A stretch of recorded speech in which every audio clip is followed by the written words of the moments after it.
librarians talking in jargon.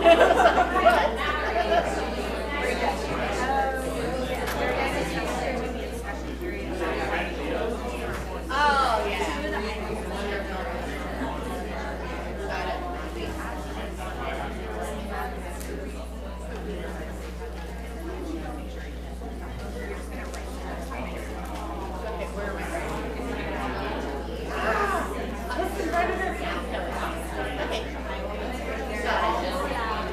Okay, and Melanie's coming. She found her paper in the tent.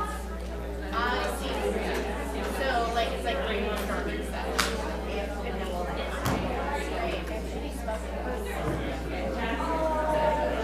I'll do my best. Normally, what my trick is I just read it. Yeah, no problem.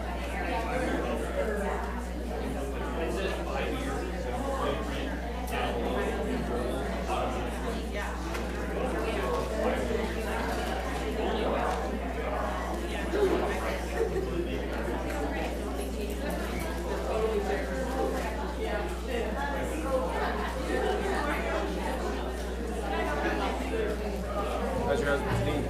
I don't know. I wasn't there today. You had it yesterday.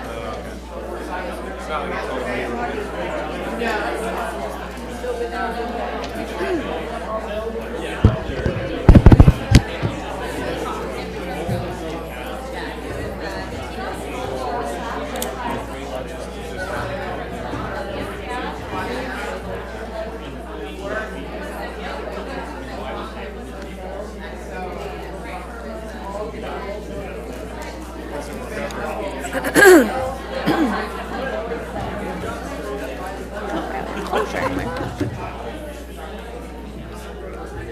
Six. Yeah.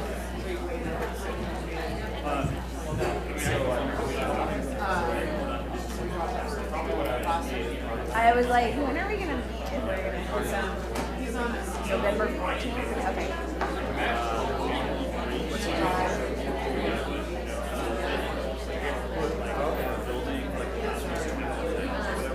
Okay. Clear that it's all hourly. Okay. It's not clear that rate is per player, you are hourly. Well, that's what I asked Julie to give me So, clarification. yes, She told me I called her and said it's an hour, so we said to clean that out. Okay. And then I asked Julie. It was bad. You got it, like, Yes, I saw that. Yeah, and understand the opportunity and the impact. I think like no. we want to make sure that I was talking to a parent who has kids who started at Santa Barbara. Oh, yeah. I'll say it loud. Say it. But we want to make sure that We're prepared. Oh, I mean. Good evening. If everyone could please take their seats, we're going to begin in 5, 4, 3, 2, 1. Thank you very much. Welcome to meeting number 4 of the 7-Eleven Committee. And if I could officially call this meeting to order. And Jennifer, if you could do the roll call of the committee members. Barb, we're just going to have translation real quick. Hi, good evening, everyone. The Napa Valley Unified School District provides free interpretation services for this session and most of their sessions, community sessions. If you know of anyone needing our services, please refer them to me at the back of the room where we have the headsets available. This message will be repeated in Spanish. Buenas tardes a todos. El Distrito Escolar Unificado del Valle de Napa proporciona servicios de interpretación gratuitos en estas sesiones y todas las demás sesiones comunitarias. Y por favor, saben de alguien o ustedes lo necesitan, vengan conmigo al final de esta sala donde les puedo entregar sus audífonos. Muchas gracias.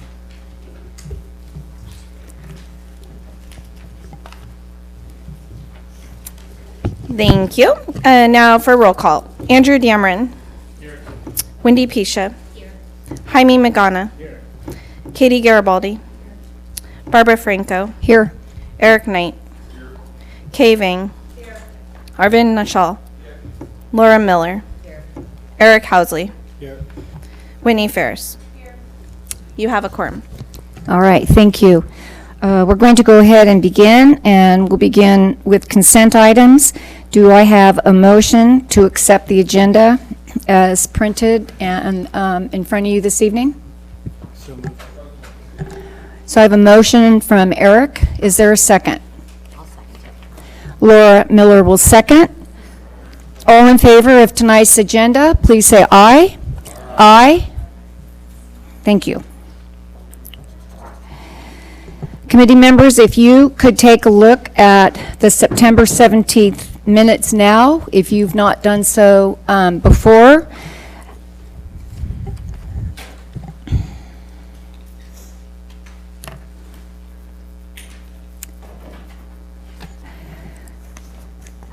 And upon your review, I would be looking for a motion to approve the minutes of the September 17th meeting, when someone feels ready to do that.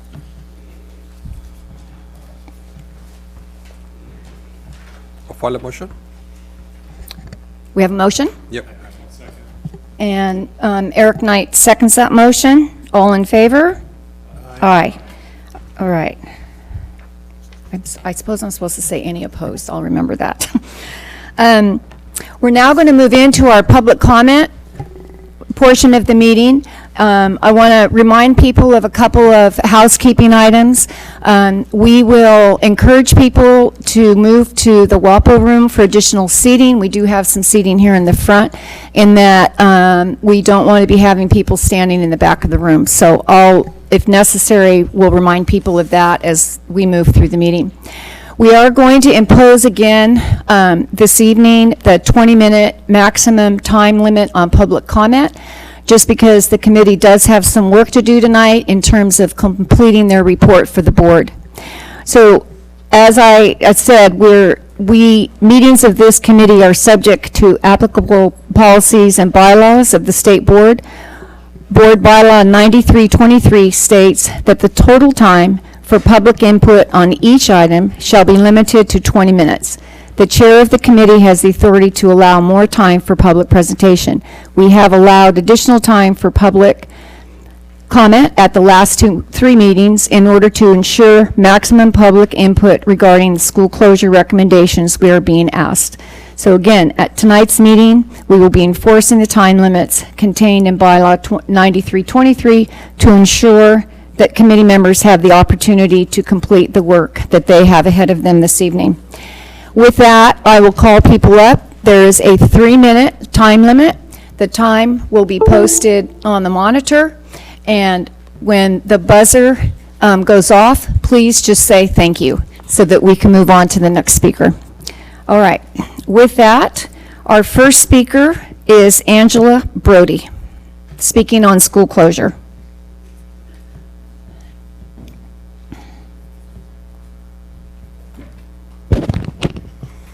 Hi, I'm going to read just so I stay within the time limits. My name's Angela. I've only been able to attend a portion of these meetings because of prior obligations, but I'm here today. A parent of a current kindergartner at Mount George, Holden, he's over there. And as a returning parent, as my daughter Riley also previously attended Mount George K through 5th and is now a 7th grader at Silverado.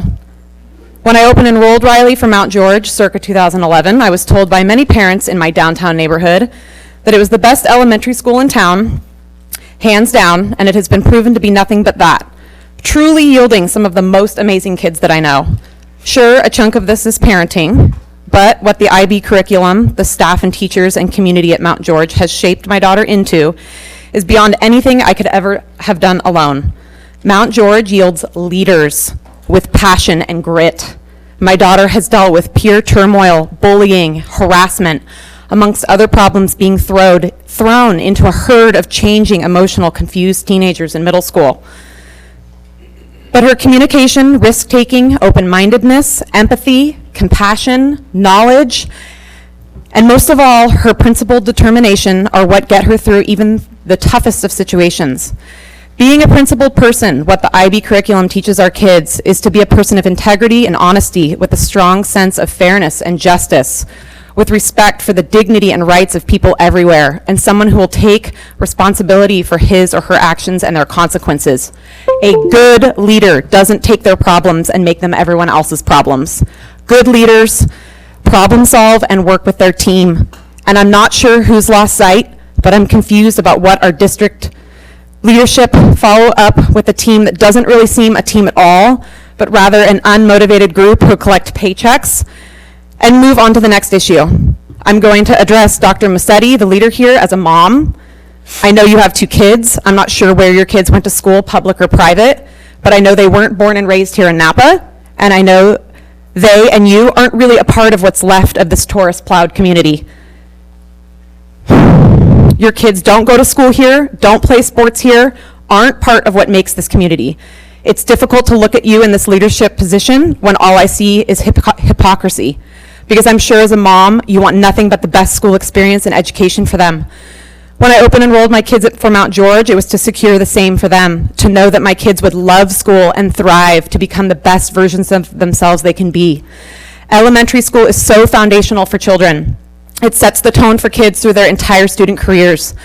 Beyond a good education, a good experience, and positive, enriching environment is what children need to succeed in school for all of their years. And many of us really feel you are doing our children and our community a huge disservice by closing these schools.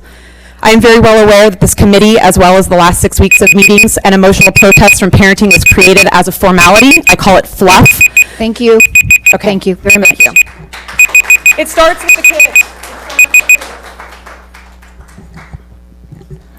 I want to remind the public speakers and people in the audience that we will be respectful of people that come to the mic, and we will complete our public comments and return to our seats. It's important for the committee to feel comfortable listening and being able to bring back some of what they hear from the people that are speaking. So don't think that your comments don't go without us hearing them. They do. And so I just want to remind people to be respectful. Our next speaker is Matt Manning, and he will be speaking on just making some general comments. Hello, thank you. Good evening. I'm Matt Manning, principal at Phillips Magnet School, and I just wanted to take a few moments this evening to talk briefly about our Magnet School program at Phillips. So Phillips was awarded a Magnet grant 2 years ago that has provided our school community with a significant amount of federal funding to transform the learning experience for our students at Phillips. Teachers have spent the last 2 years taking part in national level professional development opportunities, giving them access to some of the most preeminent educational thought leaders in the country. Teachers have attended training on a variety of topics such as engineering in the elementary classroom, hands-on science instruction, art integration, and ensuring academic progress for all learners, even those who are already meeting grade level standards. Teachers have used this knowledge to develop strong inquiry-based learning units that provide students with rich, rigorous, often hands-on learning in the sciences, engineering, social studies, and art design. The Magnet Grant calls for teachers to engage in 100 hours of professional learning development per year, and I'm very happy to say that our teachers surpassed that goal with an average of 120 hours of professional learning last year. Most of this was done outside of the normal workday and school year, which is a testament to the dedication of our teachers. Again, as part of the Magnet Grant, art and design thinking are integrated into much of our curriculum, including reading and math instruction. Students attend field trips throughout the year to locations such as the Academy of Science, the Lawrence Hall of Science, DeRosa Center for Contemporary Art, the Bay Area Discovery Museum, and the Marin Headlands. We have developed leadership standards for the entire school based on the 7 habits of happy kids. Our current school-wide focus is Leadership Habit 2, begin with the end in mind. We are using this as an opportunity to teach students to plan ahead and set goals for themselves. I want to end by just sharing a quick example of how connected our community is within the context of our efforts related to student and staff emotional wellness. We were able to partner with another agency in Napa to leverage the benefits of singing on emotional well-being. Twice per month, I join a group of 8 parents and 14 staff members who come together after school to sing and learn how to bring the benefits of singing back into their homes or classrooms. We will finish this project in December with a performance for all of our students and families. I invite anyone interested in learning more about Phillips Magnet School to schedule some time to meet with me or schedule some time to take a tour in the coming weeks. Thank you very much for your time. Thank you. Sarah Morris, and she'll be speaking on the Mount George closure. Good evening. If we had an administration that lived in this community and understood our community, you would know how caring and how open our community is. We've been through floods and fires and earthquakes and major losses in people's lives, and this community comes together in ways I've never seen before.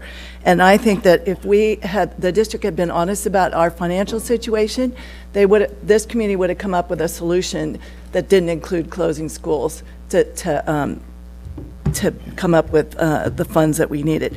So I want to look back. About 15 years ago, there was a superintendent who had a mission to put sixth grade in the middle schools. None of the community wanted this. But he told us more lies and said that, well, if your children go to sixth grade in the middle school, you'll be able to get language, any kind of language. We'll have all these opportunities for your children, enrichment programs that they wouldn't get in the elementary level. And our population is bursting. We need to open another middle school and make more room in the elementary level. Well, that was about 15 years ago, so now look where we are. So why don't we close one of the middle schools if we have such a low enrollment, put sixth grade back in the elementary level, and that wouldn't disrupt anybody. And then you could use one of the middle schools for the Waldorf school, because it's pretty clear that you guys are looking for a site for Waldorf.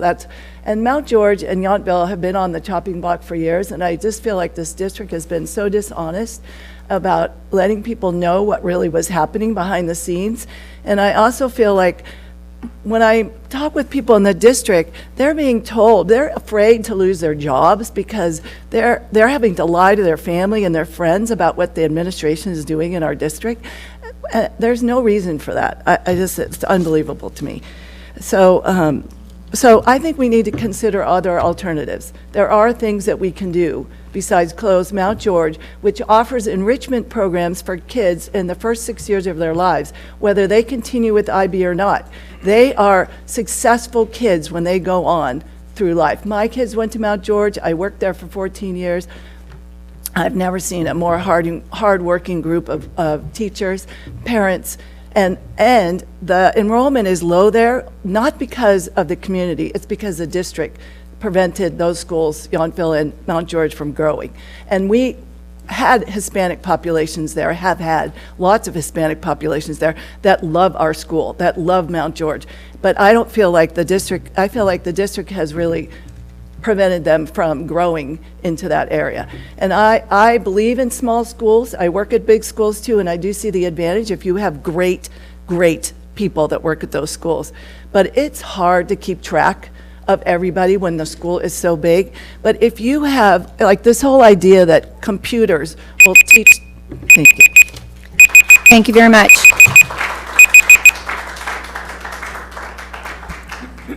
All right, committee members and staff, that concludes the open public comment. And before we get started with Mr. Mangala's presentation, I want to encourage you all. I'm hopeful that you had an opportunity since Friday to look at the attachments and the links that were in the agenda. If you didn't, that's okay. But so just listen closely to the presenters this evening, and make some notes about, I have a question about this, I have a question about that, so, because we will have time to dialogue with staff and clarify anything that they're presenting tonight on the 2020 consolidation plan, on changes in district policy regarding open enrollment that now includes language around school closure, and also the development that we'll be working tonight to complete our report that will be going to the board. So we want this evening to ask questions and make recommendations that will move forward to the school board. We have 3 action items that we'll be moving towards this evening after the staff presentations and after our discussion, and I'm hopeful that all of us are ready for that. And with that, you're on. Good evening. Again, my name is Rob Angawala. I'm the Chief Business Official for the Napa Valley Unified School District. Tonight, I'm going to talk about open enrollment, student and student placement. So I'm going to start by just kind of reminding us where we left off last time. So last time where we left off, I'm sorry, next slide. Oh, let's see if I can get that to work. If you could just advance for me, that'd be great. As a reminder, so in terms of Yountville, the proposed boundary is Yountville and Willow to combine boundaries. Students that live in the Yountville boundary to become residents of the Willow boundary. Willow becomes the new home school for resident students of Yountville Elementary. Go ahead, Nikki. In terms of the new boundary, you can see that we combine both Yountville and Willow. Geographically, they're right next door to one another. And again, as you move closer to the new school, where Willow is, you can see that it's closer to where the majority of the students are for Napa Valley, which is along the 29 corridor. Next slide. So for Mount George and Alta Heights to combine boundaries, students that live in Mount George boundary to become residents of Alta Heights. Alta Heights becomes the new home school for resident students of Mount George Elementary. And then again, the new proposed boundary. Same thing geographically, they're close to one another. And then in terms of where Alta Heights is, you can see that Alta Heights is much closer geographically to our main population center, and then the main highway there, Highway 29. Next slide. So in terms of open enrollment timeline, the open enrollment timeline will be moved to October 28th. And so it's being moved or it has been moved, a notification was sent out to families. So the idea is it'll be moved to the Monday after the board takes action on that Thursday potentially. And then open enrollment would still end on the 29th. The idea being is, in terms, again, if this does happen and the board takes action, staff will need time to make sure that we handle this very carefully and that we're able to give families the one-on-one support that they need going forward and if they have specific questions. Go ahead, next. So in terms of new policy, so this is the new policy down below that you can see that we're recommending to the board that would be taken to the board on October 24th. And so the new language says, students residing in the attendance area of a school that has been designated by the board to close at the end of the current school year and who either are currently attending the school designated for closure or in the following year will be entering their earliest grade of the school designated for closure will have a priority. So essentially, again, to take that complex language, what that means is if you're attending a school that's closing, or potentially, again, this question kind of came up, which is why we adjusted it, if you had an incoming kinder student that would be going to that school, we wanted to make sure and give you a priority, and then that priority would be right after sibling. So again, sibling, what that means is if you have a sibling at a school already, and then all of a sudden, let's say you have a third grader and an incoming kinder student, we wouldn't bump them, but you would come immediately right after that. Next slide, please. So changes to the website. Again, we're trying to work on our communication to make sure we do a good job with our communication. In terms of open enrollment, we have put that front and center on our website. When you move down to the bottom of the website, you can see the dates there. It begins on October 28th. Go ahead, next slide. Some of the things that we have up on the website, one of the things we did take all the questions that we had related to open enrollment, and then some that are specific to what happens in terms of potential school closure. So the organization, just so you know, there's quite a few questions and answers in there. The organization is mainly just general open enrollment questions near the top for the first half of the section. And then towards the second half, you'll see questions specifically related to open enrollment. Go ahead, next slide. So some of the key questions. Our student is not a resident. So what I did was I took, obviously everyone has access to that. It's up on the website. It's been up on the website since we published the agenda. But then some of the key questions and answers I wanted to pull up. So our student is not a resident of the Yountville boundary and attends Yountville via the open enrollment or intra-district transfer process. What happens if the board takes action on October 24th and the school closes? And so this seems like this was probably the most repeated question that I heard in the room, given again that the majority of the students at Yountville are not residents. I did hear this question quite a bit. And so we will automatically move all students from Yountville to Willow via a Consolidation Fall 2020 plan, including students that do not live in the Yountville boundary. Your student may also attend their school of residence based on your address, or choose to enroll in another school via the open enrollment process, we will send you a written notification with your choices after October 24th. And so again, the way that it will look is, assuming that the board takes action on the 24th, we are going to actually start that work now, identifying the families who would potentially be affected, so we could get the communications ready to go, so there's not a long delay, and inform families of their choices, given that open enrollment will open up on the 28th. And then again, the idea there is we will have a name and a phone number that you can call, so we can answer your questions directly if you have questions about it. And then again, you'll be able to participate in the open enrollment process. Next slide.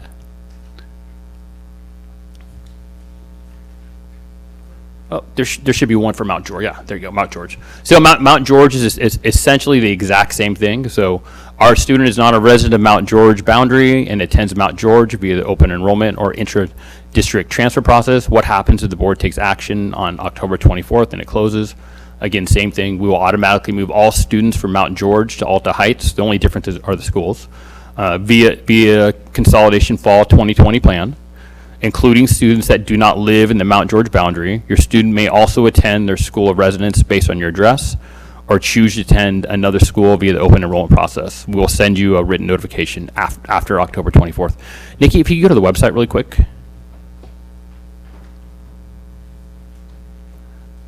Can you do a Control Plus so the audience can see the picture a little bit better and make the view a little bit bigger? Well, once or twice more. So you can see center is open enrollment. It has the timeline on the left, link to frequently asked questions, the finding the school link with our school finder. There's information about school tours and information nights. And so I did have some questions from families. Well, what about school tours? And can you kind of put that information together for us? So it's more of a request. And so what we tried to do is, again, get a link up on our website about school tours. I know historically what's happened in Napa Valley Unified, school tours have already begun. And so again, we wanted to kind of, we're getting in front of it a little bit late, but kind of fix that and remind people of our school tours. And then I know that just in terms of the enrollment team and just kind of a promise to the audience, if it turns out that you can't, if there's a big demand for another school tour at a site, I'm sure we can figure out something potentially. So if you have something up there that's not working out in terms of school tour, again, contact us and we'll see what we can do to adjust that. And then there's also a section on enrolling students new to the district, which is separate. And so that's it. That concludes my presentation, unless there's a question from board members. So just to clarify, after the vote with the board, if your child is open enrolled to the school, they automatically go to the other school. It's consolidated. So will you get the information via, like, if I'm a parent, would I get my kid is set up like choice 1, choice 2 kind of thing, or, you know, because of school of residence as well? Sure. How's that going to look? So along with it, so there's a couple things. So then the default will be, we're going to do it 2 separate ways. Essentially what we're going to do is we're looking at the students in the database, which is Aries right now. We're going to download a master list of that. And then what we're going to do is we're going to send everybody a notification. In that notification, we're going to include a Google form, so you have the ability to give us your choice. The default will be the movement based on the boundary that I've described. But in that Google form, you'll also have the option of saying, I want to return to my resident school, and then go ahead and list your resident school, which we would confirm, or I would like to participate in the open enrollment process. And then what we do is we direct you to the open enrollment process. We'll be flagging those families, again, to give the priority that we've outlined as a part of our new board policy. And then what we'll be doing is, again, we're going to send that out to people 2 ways. One would be electronically via the email that's listed in Parent Square, and the other would be a paper notification. And then beyond that, what we do, again, it's called a VLOOKUP. It's a technical term, but basically we'll just look at everybody who submitted the Google form, compare it to the list of what we have for all the people who are currently attending, and then the people that haven't responded, our intent is to follow up with them via a phone call or another email until we get to 100%. So like I said, we have a pretty tight window, but we're confident that we can provide a high level of customer service. About the open enrollment, there was discussion of like closing open enrollment for Willow and Alta Heights to allow for the consolidation.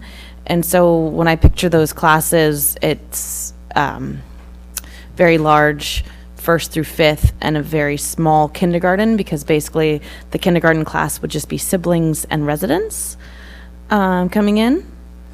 And so if the majority of the students don't choose to consolidate, I just worry that Alta Heights, their numbers just won't be very equal. Let's say only 100 of the 200 people come over. Do you know what I'm saying? Like, are we gonna, is Alta Heights and Willow going to be closed for open enrollment to other? No, they will not. Okay. So there's no intention to close them. Can I elaborate there? So we did talk about that possibility because we wanted to make sure that we were setting up the transition, sort of consolidation, what you see we're calling there, the Consolidation 2020 action plan, and make sure that we can first prioritize those students. But because of the lack of predictability, we're going to try and mitigate what we can't predict by what Mr. Mangwala has described, by reaching out, asking people, like, what's your plan, so we can get a sense of that. But the bottom line is that, we can't sort of, we can't predict, right? We can assume maybe the majority of folks will want to move over to the new identified site, but we can also, because there are a lot of open enrollment families, so they might leverage choice elsewhere. We decided that we would still take in all open enrollment requests, but then we have we can receive them, but then we have a can list prioritize and them, right? Lottery, So- yeah. So that way we don't put either Willow nor Alta Heights in a risky situation where if only, I don't know, I'll just throw out a random number, 50 or 75 students from the schools that are from Mount George or Yountville, only that amount comes over, and we closed open enrollment, then we limit the school in terms of it becoming, a robust or balanced size, however you want to describe that. So we're going to go ahead and take the open enrollment request, but they'll prioritize it in the background. Yeah. So, and then just as a reminder, so I think I've called up the stat. So approximately 30% of our families participate in open enrollment. That's just a given stat. So, I mean, we don't know. It could be 100% of the families choose to go in this pattern. But historically, 30% of our families at the elementary level choose to participate in open enrollment. So again, if we were to use that percentage, you could postulate that between 0 and 30% will not participate in open enrollment. So, or will choose another school, I should say. So we're not positive, but again, we can play all these scenarios out, but we have to kind of go what's realistic. I mean, like in any given year, for example, every family could say, you know what, I only want to go to Browns Valley. Is the likeliness of that going to happen? No. Could we make that happen for people? No. The facility wouldn't work, and so we have to go what's likely. And so again, ultimately, we're going to tell families, we're going to try and do all the, again, these are requests that came to us here, like, hey, can we move people together? Can we facilitate that? And so we're trying to be responsive to that, but then ultimately come up with some sort of plan that allows families some decision and choice, but then again, making it work logistically, which is why we're keeping the end date for our open enrollment. So let me get this straight, because I know people have been asking me a lot of questions. I just want to make sure it makes sense to me. So let's say, excuse me, I'm Vichy District. I had open enrolled my child to Yountville, okay? Okay. Now, my new home school for the child would now be Willow, correct? Well, let's talk about the definition of homeschool. Well, let me correct that first before I say that, because it's actually not homeschool, because that's not my resident school. It would be, my resident school is still Vichy. Yeah. So I open enrolled so I have the choice of, or am I automatically, my son would be then at Willow, unless I came back, because they're all consolidating together, unless I chose to say, never mind, I'd like to go back to my home school, or that's what. Yep. So let's take that exact scenario. So yeah. So let me use a technical term that'll help out a little bit. So then, because homeschool can be confusing, and we kind of use it loosely a little bit. So again, based on your address or geo code, your school. So again, if you go to sell your house and you're saying, hey, by the way, I look up online and I see that my school, my boundary is Vichy, that will always be Vichy, right? That doesn't change based on your geo code. But for example, let's say you decide to say, hey, by the way, I want to go to a different school. I want to go, for example, to Yountville. You went to Yountville. That might be, quote unquote, your home school, like inside of Aries, our student information database. But again, based on your residence address or your geocode, that never changes. And so again, you're going to get a letter because if you're at one of the schools where they're potentially closing, you'll be moved in mass, no matter what category you go in, you're going to be moved in mass, right? And then you'll get a letter telling you that you're moved in mass, but then we're going to give you a choice. You're going to have a choice. You're actually going to have, depending on where you fall, you have potentially up to 3 choices. You want to move with that, everything's great, you're going to stay there. You want to open enroll, you can open enroll. You want to participate in, you want to go back to your school of residence based on your geocode, you can go back to there. Okay, I have a similar question. So let's say my child is at Mount George, my neighborhood school is Snow, so I open enrolled and I've been attending Mount George. So say it again, so your neighborhood school is, Correct. let's use geocode, so your geocode is? So now I'm being moved through the consolidation. Yep. But I'm choosing not to attend that school, nor do I want to attend my neighborhood school, home school. So if I'm reading this correctly regarding the open enrollment policy with the priority after the sibling students, does that priority only apply to a Mount George student that resided within the boundary, or does it apply to all of the students that are choosing to open enroll? Again, so any school that is at a school that is being potentially, I'm going to use a term that people don't like, potentially closed. So anybody who's there right now, so if I go into the Aries database and I say, these are the kids that are affected by this, if you're, again, ed code always gives you #1 priority based on your address. That never gets trumped by anything. If you're a resident of a school, based on your geocode, that's always going to be #1. In terms of lottery priority, if you're affected by school closure, in the year that you're affected by school closure, just in that year, not forever, just in that year that you're affected by school closure or consolidation, that you have a lottery priority. Anybody who attends doesn't Right. matter. Okay, so they all of the Yountville and Mount George, should they close, all of those students, if they choose to open enroll to a school, they will have that priority. They will have a lottery Because priority. it's confusing, because on here it says students residing in the attendance area of a school that has been designated by the board. I misinterpreted. I think there's like 3 or 4. I'll look at the wording on that and I'll make sure that it's super clear. But there's different scenarios in there. But I'll double check them. Okay. But yes. So that's what I remember from the last meeting, but that's not what it says. Where are you? From what I remembered from the last meeting was what you just said, was that Right.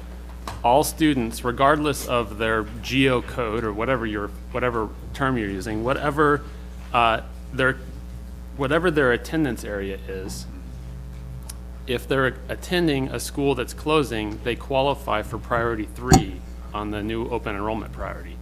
But that's not what the language says. The language says students residing in the attendance area of the school that has been designated for school closure. I'll look at that. I'll look at that really closely for a moment. It's a Google. Let me take a look at it. But let me be very clear. I'll state it out loud. That means a lot to a lot of people. Well, So I think we need to be clear about what that means. I think I've said it very clearly out loud, and so I'll gladly go back and double check that. And if there's a typo in there, I'll fix it. But I'll state it again for the record, recorder on YouTube, just to be really clear about what we're saying.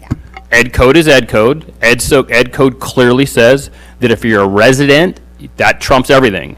So if you're at a school, if you're a resident of that school, and let's say again, you're a resident at Vichy, you're always going to trump everything else. As a part of participating in the lottery process, participation in the lottery process, again, we're saying if you're sitting in our Aries database right now and you're sitting there. So again, if you think about it, you take that example that I give. So again, if you're going to that school and you're sitting in there, what I'm saying is you will have a lot, like the language says right up here. You will have a lot. And again, this was loaded up also. If you look at the proposed change to our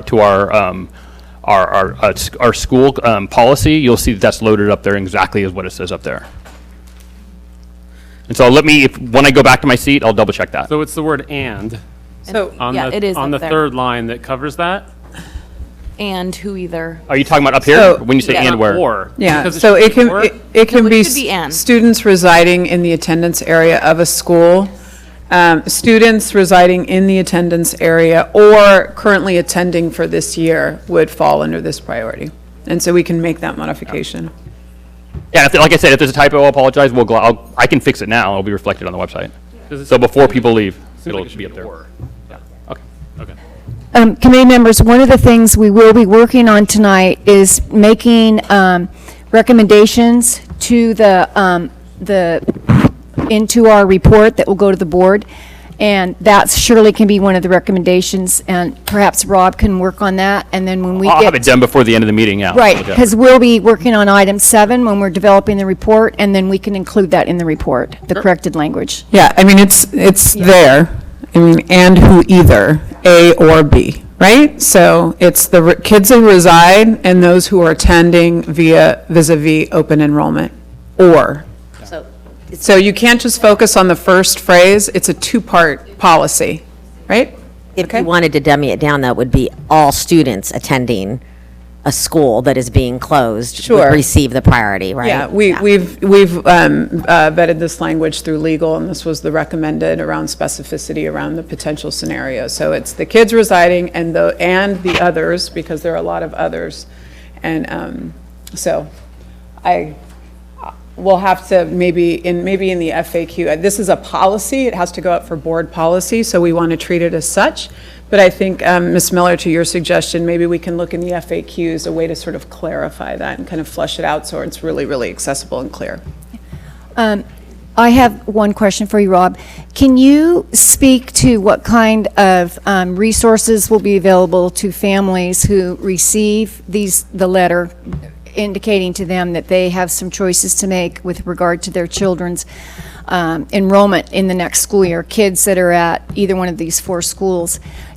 With us understanding that not everyone has as much knowledge as everyone sitting in this room tonight. Question, yeah. And where can they go to get some one-on-one support? If, for example, if they don't have technology at home, they just get this letter and, kind of freak out. And are the site secretaries, going to direct those people to the open enrollment office? If you could talk to that for just a second. Sure, yes. So the answer to that is yes, they would. And so in terms of open enrollment, our enrollment center that we've been working on is up and open right now. And so, I found that in terms of whenever you do open enrollment in general, whether it's electronic or paper-based, 20 to 30% of the families need help with it, and they just want someone to speak to about it, whether it's a language barrier or a technology barrier. And so then again, they all will have the ability to come here. There will be a name and a phone number on the letter where they can come in and make a one-on-one appointment. Okay. And the With site translation if they secretaries, need it. the site secretaries who play a critical role in answering questions will have some talking points in terms of making sure that all families at all 4 of those schools are receiving the same information. Yes, they will. So part of that is waiting until the board takes action. And so, some of that work, what we need to do is kind of like I've called out. We have to start that work now, and so we're getting ready to queue up that work to have that work kind of ready, because we do need to make an assumption in terms of getting some of that work ready and getting that kind of that stuff together. And then again, if the board does take action, then we would be ready to send that to them and have those communications ready. Okay. Committee members, any other questions for Rob?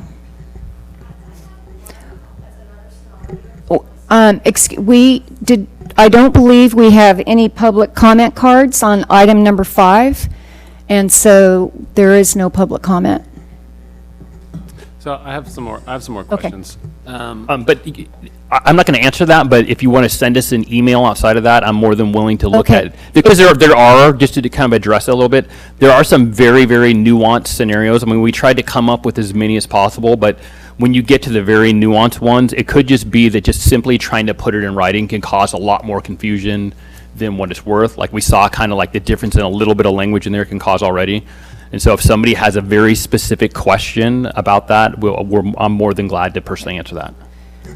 So if there are questions in the audience and you did not complete the public comment card, it would be on this particular item, because I do have cards for the other items on the agenda. If you could just email them to the 7-Eleven Yeah, committee. the 7-Eleven committee, and it'll come to me. And That's what we're doing. it'll go to Rob, and then he'll be able to answer that. Yeah, especially Thank if we you. have a specific scenario. So, is now the sorry. time for additional questions? Yeah, Okay. of course.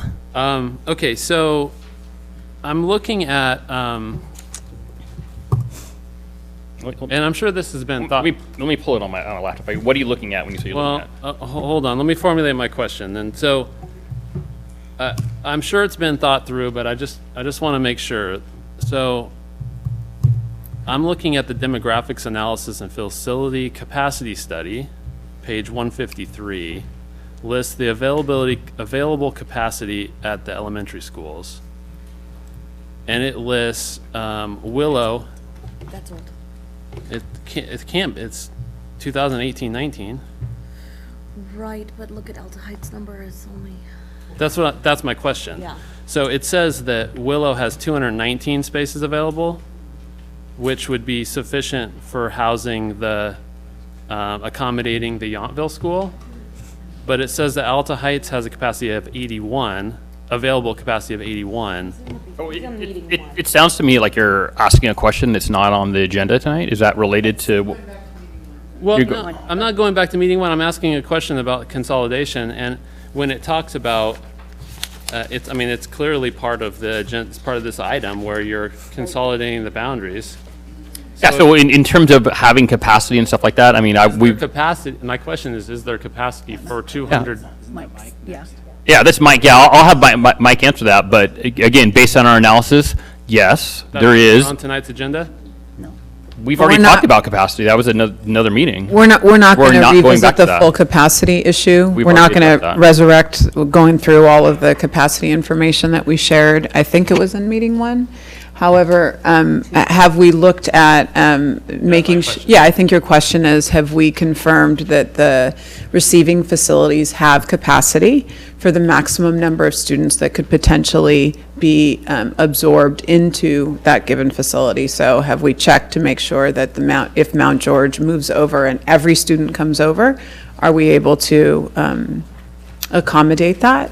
Similarly, from Yountville to Willow, is that kind of the question. the confirmation you're looking for? So Mike can speak to that. Yeah, and as I shared on September 3rd, I went through a capacity study with Alta Heights, and I went over the kind of the total number of rooms that were there. I also talked about the total available classrooms, and from that we came up using the 25-to-1 capacity, which is the state of California's number they use for new growth. We have a total of 450 students at Alta Heights as a capacity, but that could go up, Mr. Dameron, because we were not using all the right class size maximums. We were just using 25-to-1. So K1 is 24-to-1, 2-3 is 26-to-1, and 4-5 is 32-to-1. So you are going to, depending upon the grade levels, you could have more spots. You potentially could have less spots, but it would more than likely that number would go up from a capacity standpoint. It also does not count in the fact that exiting fifth graders at both Mount George and at Alta Heights. So when we think about just the total number of students at Alta Heights right now and the total number of students at Mount George, and if you just try to combine those two, it's hard to, you really can't do that because you have to take out the fifth grade students who are exiting at both of those two sites. That all being said, I do feel extremely confident that we can accommodate, if all Mount George students were to say they all want to go to Alta Heights, they can all fit at Alta Heights. Okay. Thank you, Ms. Pearson. Mr. Knight has a question. Not a question, just for clarification, because what I'm looking at is on August 20th, you gave a report, and August 3rd, and then September 3rd, you came back with a revision that showed the changes from your analysis of the campus. So, and at least with this report, on at least the September 3rd one, you showed capacity of at least 155 students. Plus, you said there may be additional. So, We do have a copy. I think it must be also be in. I think, well, as I stated, your question actually prompted me to do a deeper dive to all of the schools. This information is available to the community on your presentation, I think, Yes. from September 3rd. Yes, it is available. Thank you.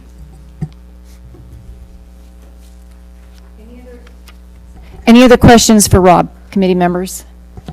Related to enrollment. Related to enrollment? All right. Thank you very much. Thank you. As I said, there were no public comment cards, so we will move on to item number 6, which is an informational item on the School Consolidation 2020 Action Plan, and staff will present a consolidation action plan with specific information about staffing implications, programming, school culture work, transitional support services, and the overall timelines and phases of implementation work if school closures and consolidations are approved. Welcome, Dana. Hi, my name is Dana Page, and I'm the Assistant Superintendent of Human Resources. So I'm going to be addressing the components that are related to staffing. So in general, staffing for the following school year begins around February or March. And it's after when we basically know where the students are, because staffing has to follow where the student need is. There are a lot of variables that we just don't know until after enrollment is complete. Also, on the opposite side, we will also know additional vacancies that are influenced by variables such as people retiring, people resigning. So that's generally the timing between January and June. The rules for staffing are contained within our collective bargaining agreements. We have 3 different bargaining groups. So NVEA represents our certificated staff, including teachers. CSEA represents our classified staff, which for elementary schools generally consists of custodians, clerical people, instructional support personnel, paraeducators, and then NAPS, which represents our school psychologists and social workers, our sort of pupil services people. So, and then managers are an exception. They are actually not represented under a bargaining unit contract.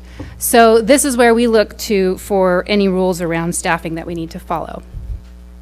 So I'm going to just touch briefly on what language currently exists through our NVEA collective bargaining agreement.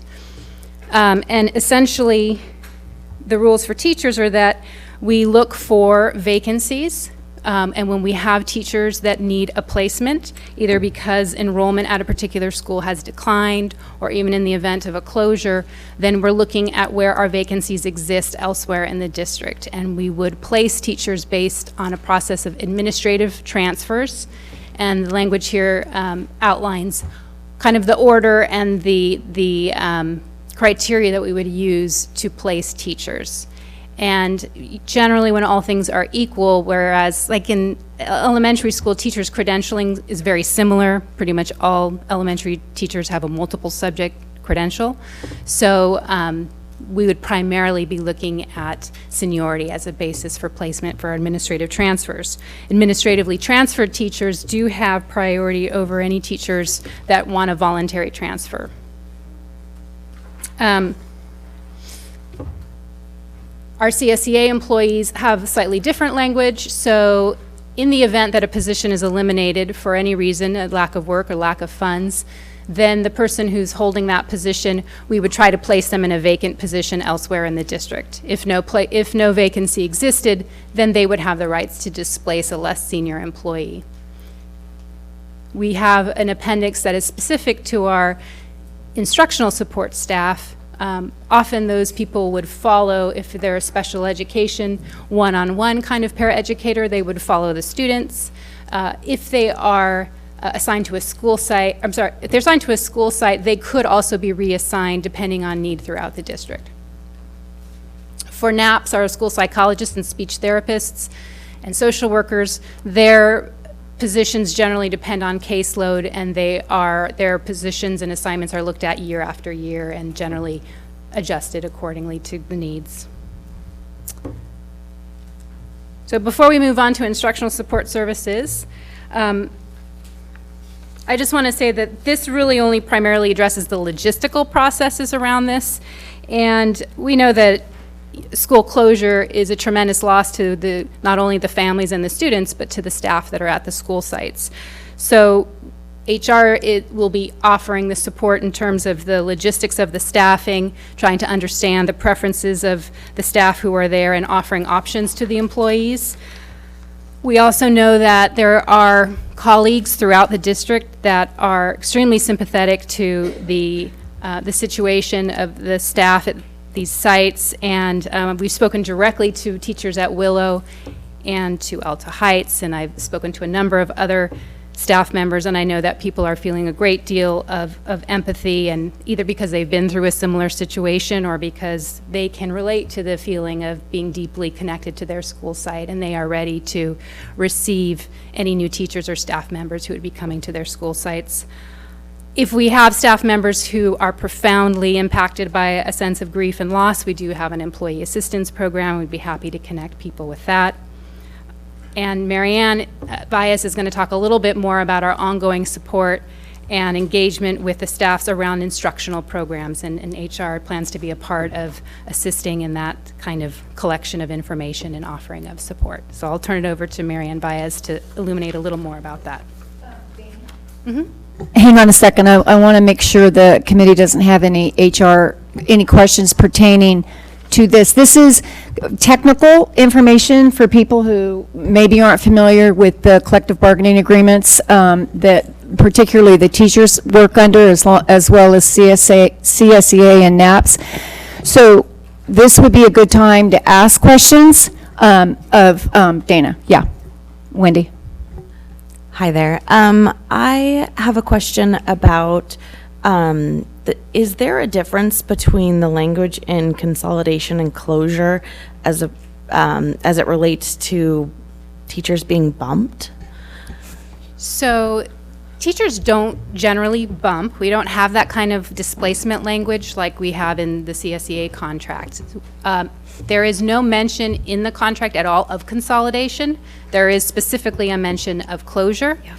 And that relates to the fact that the way we place teachers, again, is not on a displacement kind of system. It's on a where are the vacancies and what can we offer teachers as far as what other positions could we give to them.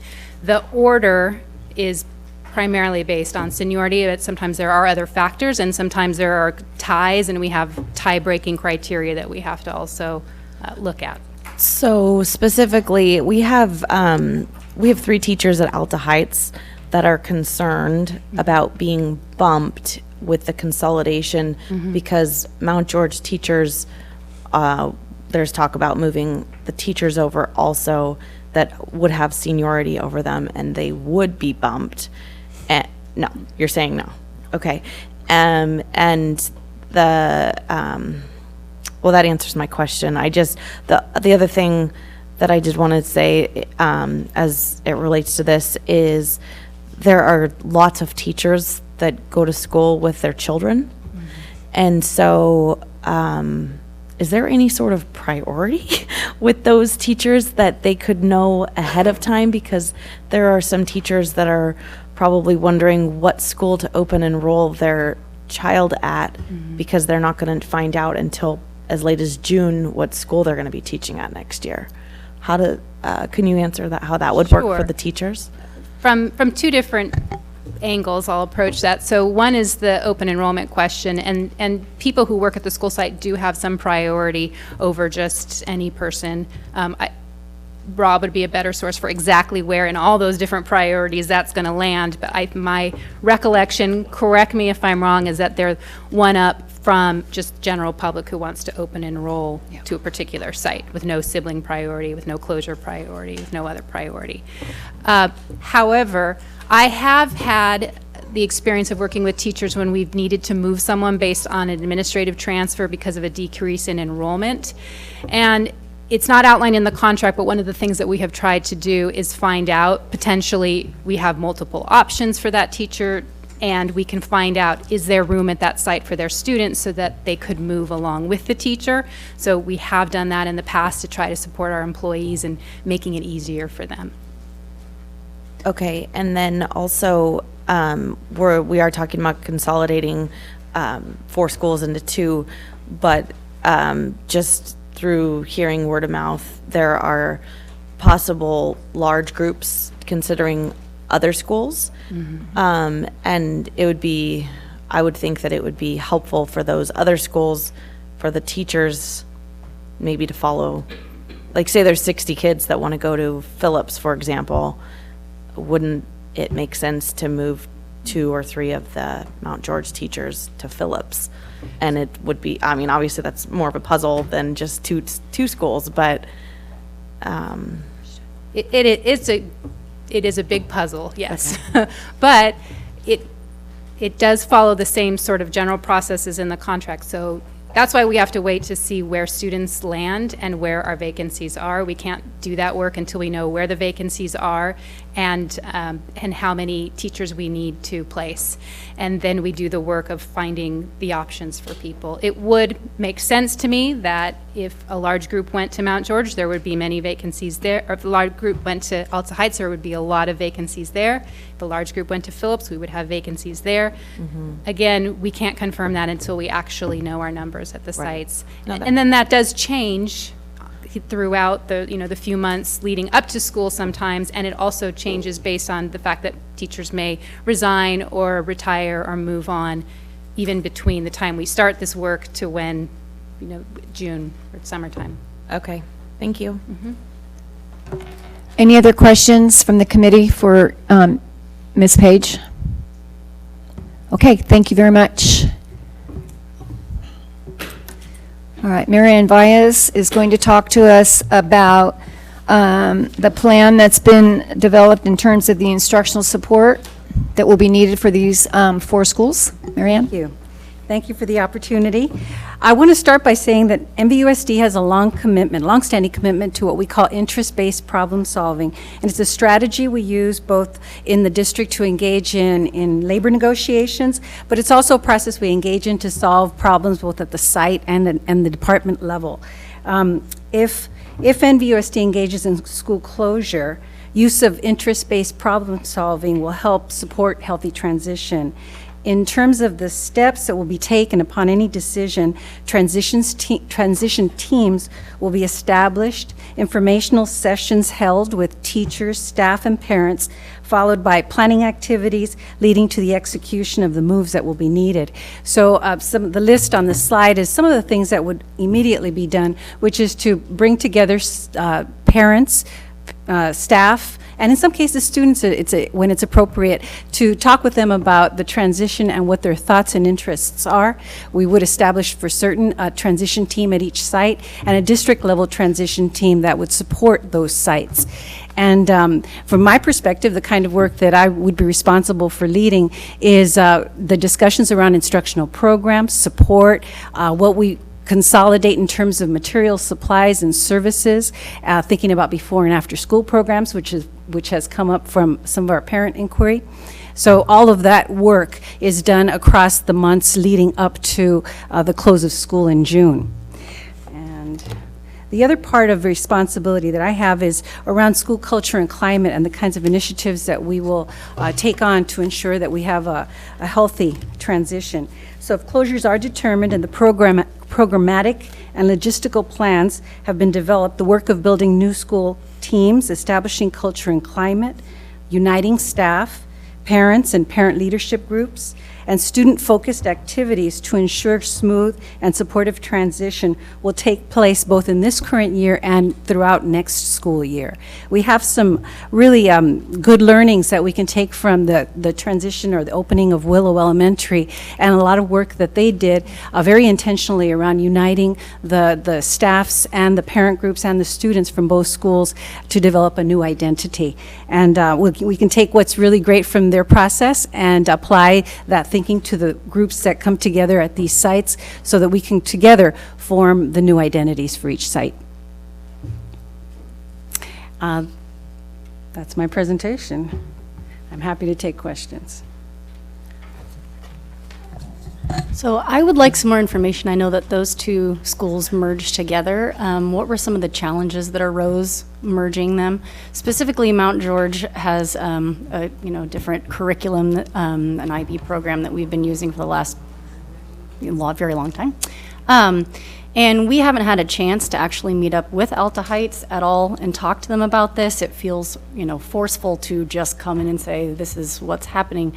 I mean, this is a big discussion between two schools, and when we haven't had the opportunity to actually communicate with them yet, and open enrollment starting soon, I'm getting a lot of families that are coming up to me that are exceptionally attached to the program and are asking me what's going to happen, and first of all, it feels forceful to come on, go to their school and be like, here's what we're doing now. That's not the kind of people we are at all.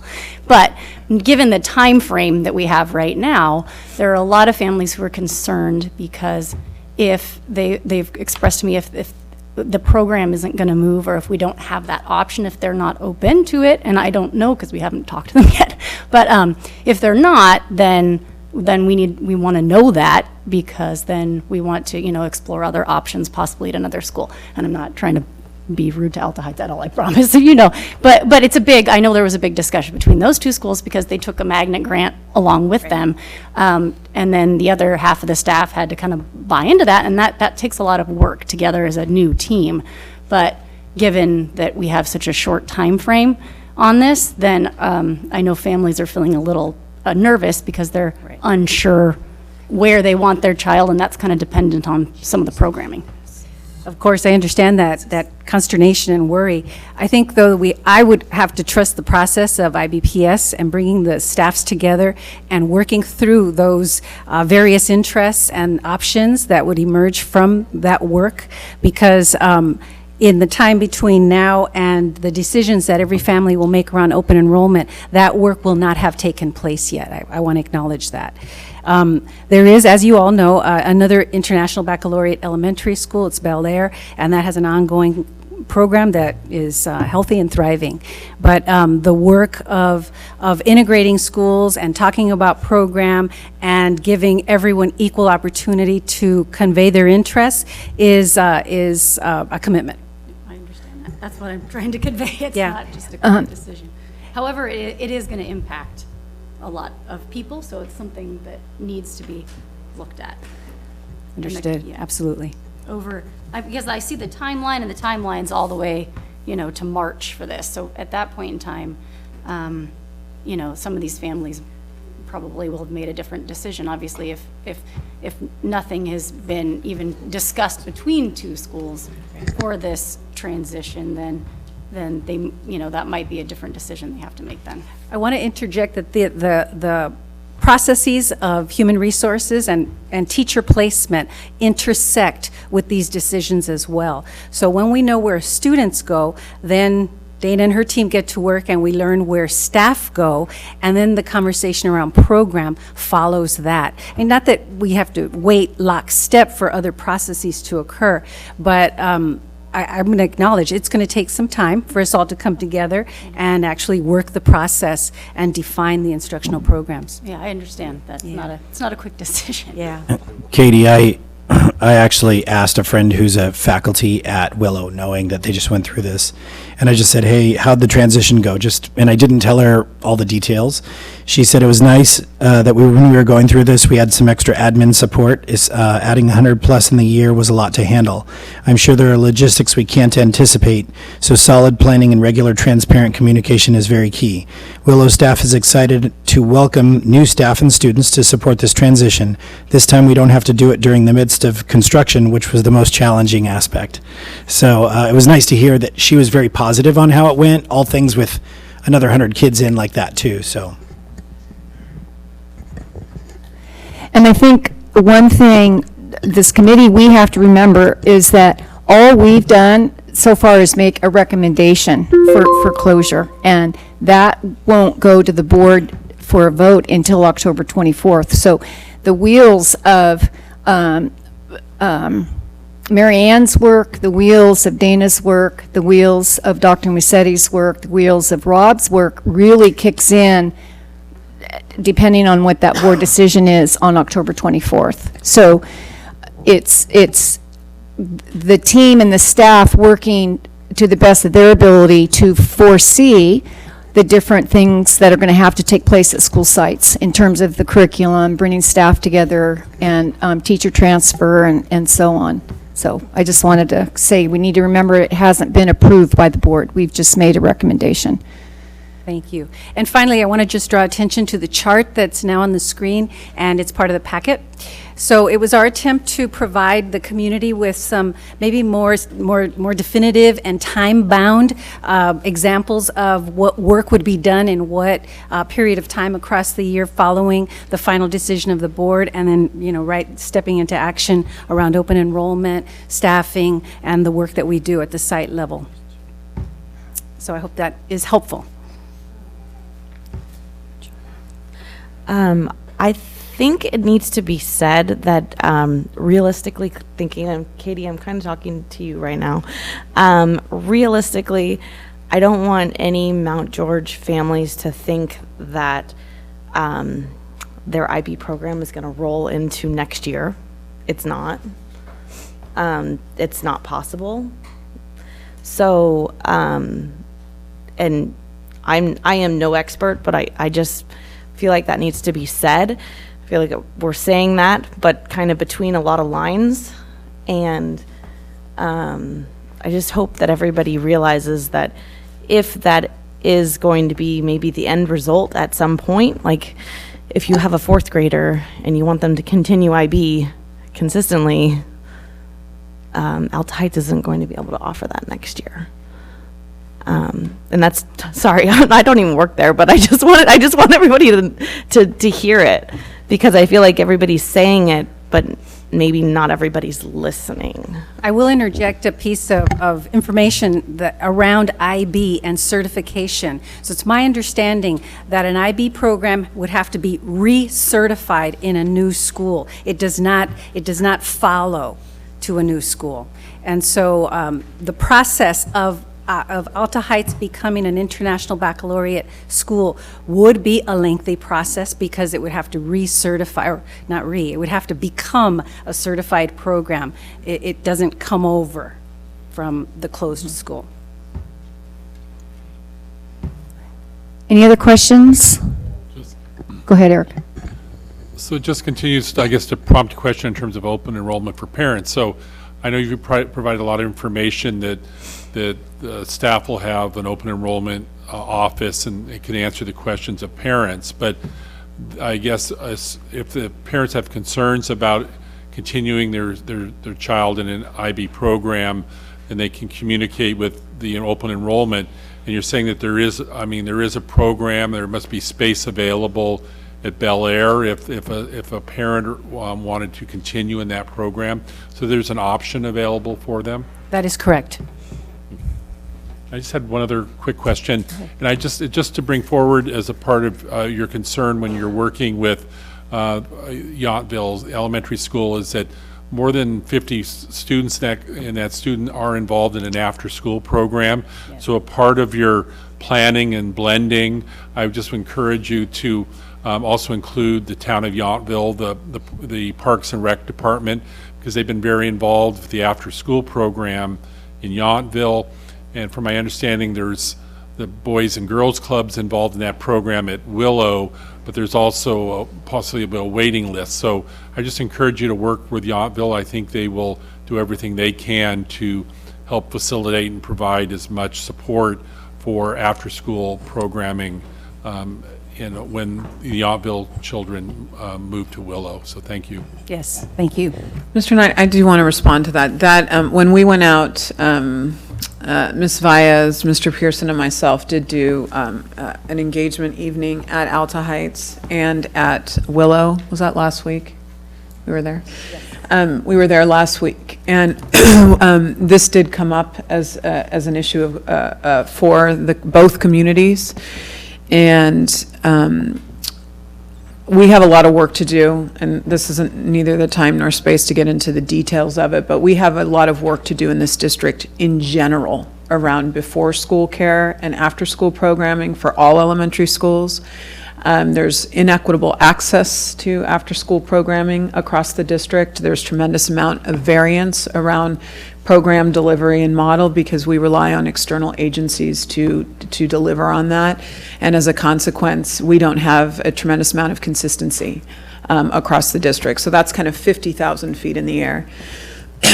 given that context and reality, it did surface in both of those engagement evenings with those two school communities that they're already pressed around after school. And so if we're going to expand and make the school populations larger, the district's going to have to really look at it kind of as a micro scenario as we do kind of the bigger picture work, because we do have a vision. We've illuminated it as an area of concern with our school board, and as we do some of our strategic plan implementation, that's an area we'd like to improve across our school system and bring more consistency. So we are tuned into that. And we'll have to look at that. One of the constraints currently is that our schools rely on separate classrooms for after-school programming, and so then you put a facilities pressure on the school facility at large, and so that limits how much after-school care you can offer.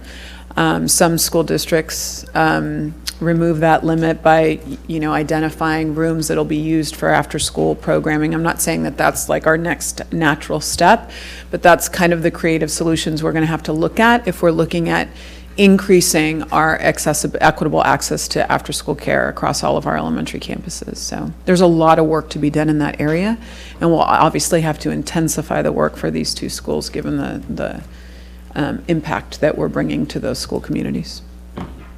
So, Dr. Musetti, would that be an appropriate recommendation that this committee would include in their report to the board? Yes, Chair Franco, I think that is a great implementation recommendation because it does need to be an area of focus for staff. Any other questions, committee? All right, we have 2 public comment cards. If Devane Floyd, Devin, sorry, looks like a Y, sorry. Oh.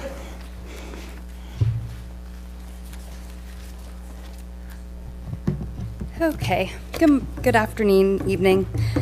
My name's Devin Floyd. I am a 5th generation Napan. My son Brody, who is currently in 1st grade at Mount George, is a 3rd generation to attend Mount George. There is at least 12 of my immediate family that has attended Mount George.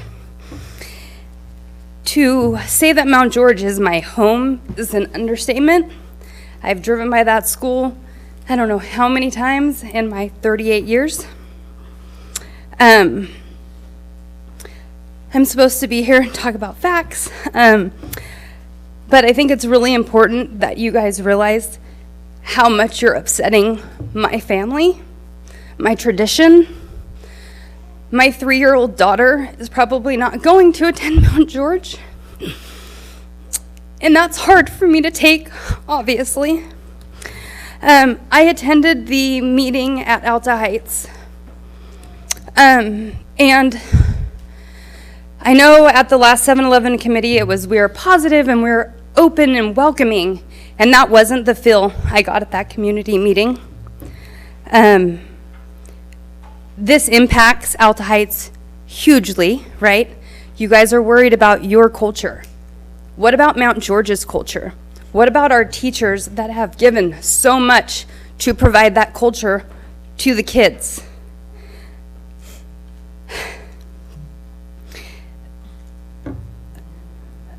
Alta Heights is open to consolidation.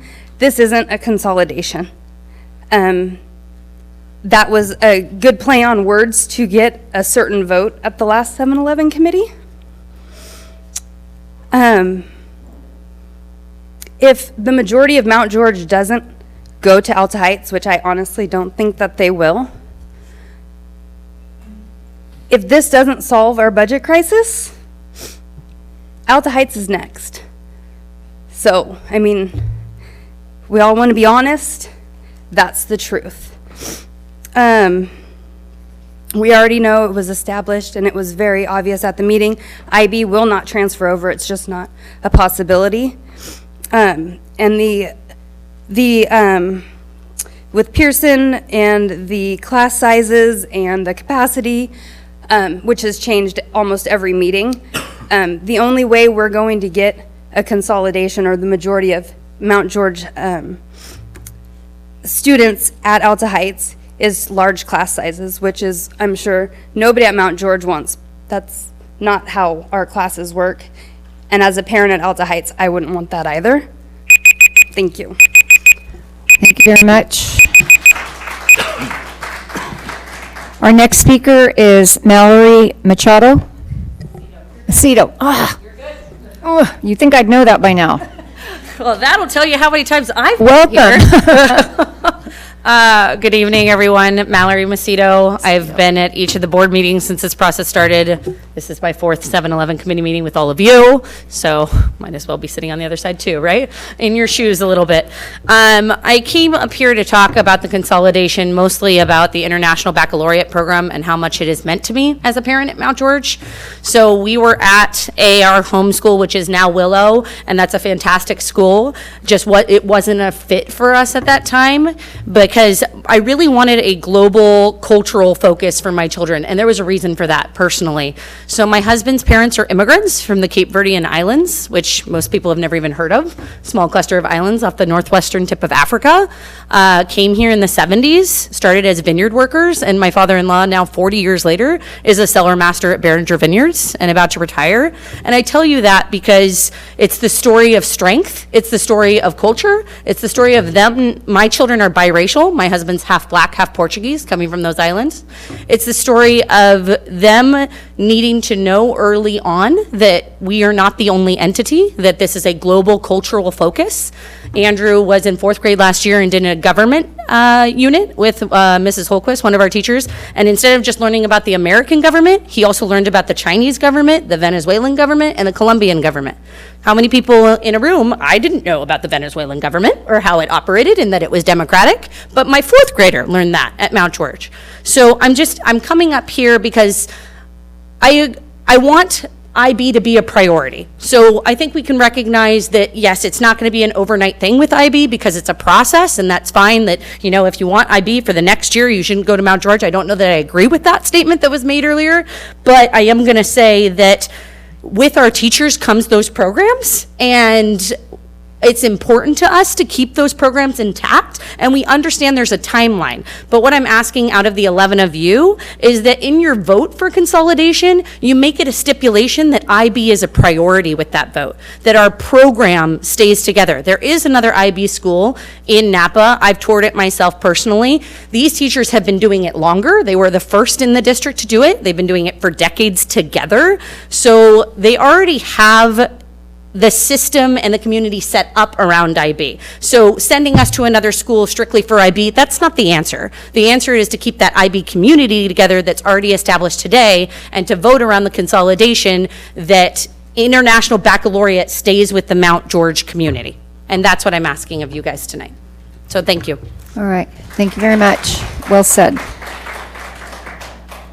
Okay, committee members, I need to ask you some questions and to get a read on where you're at in terms of moving forward in the agenda.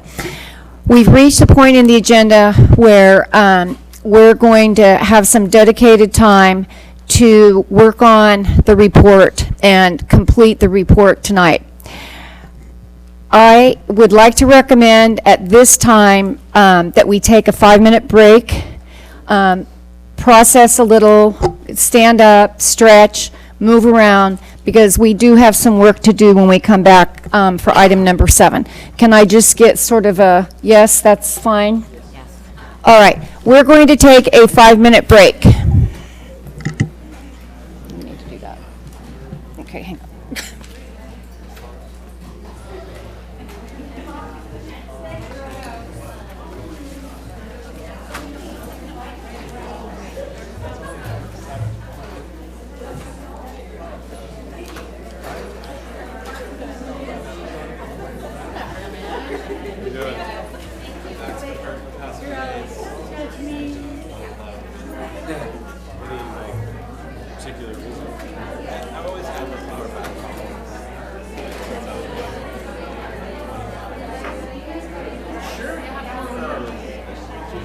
I'm glad to have.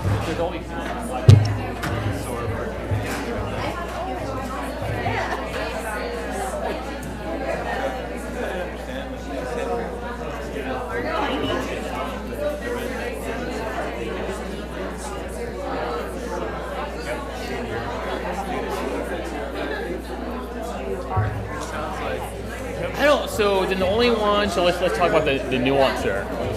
So it's a northern boundary. So which boundary are you talking about?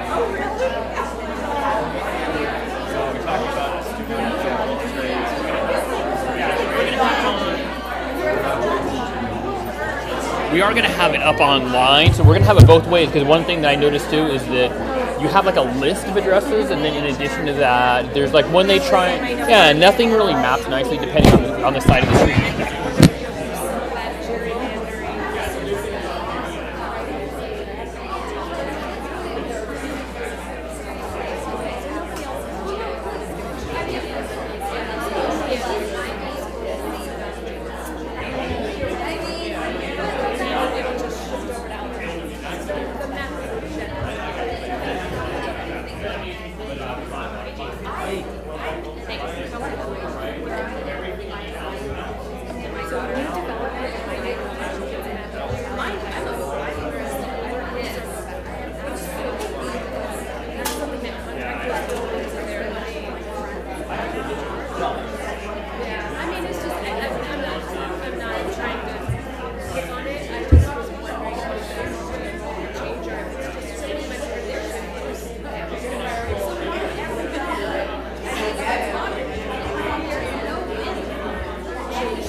All right, folks, if you could please return to your seats. We are ready to begin. Thank you very much. We are going to be moving on. Committee members, where are you? All right.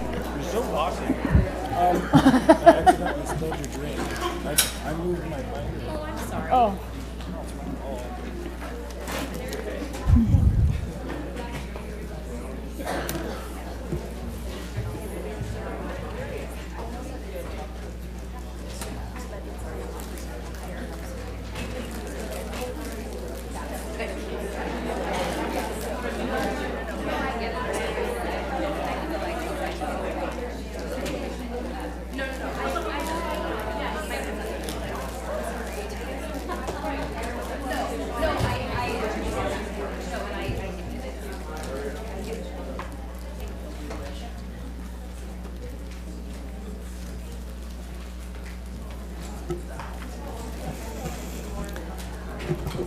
All right, so we've reached item number 7, where the 7-Eleven committee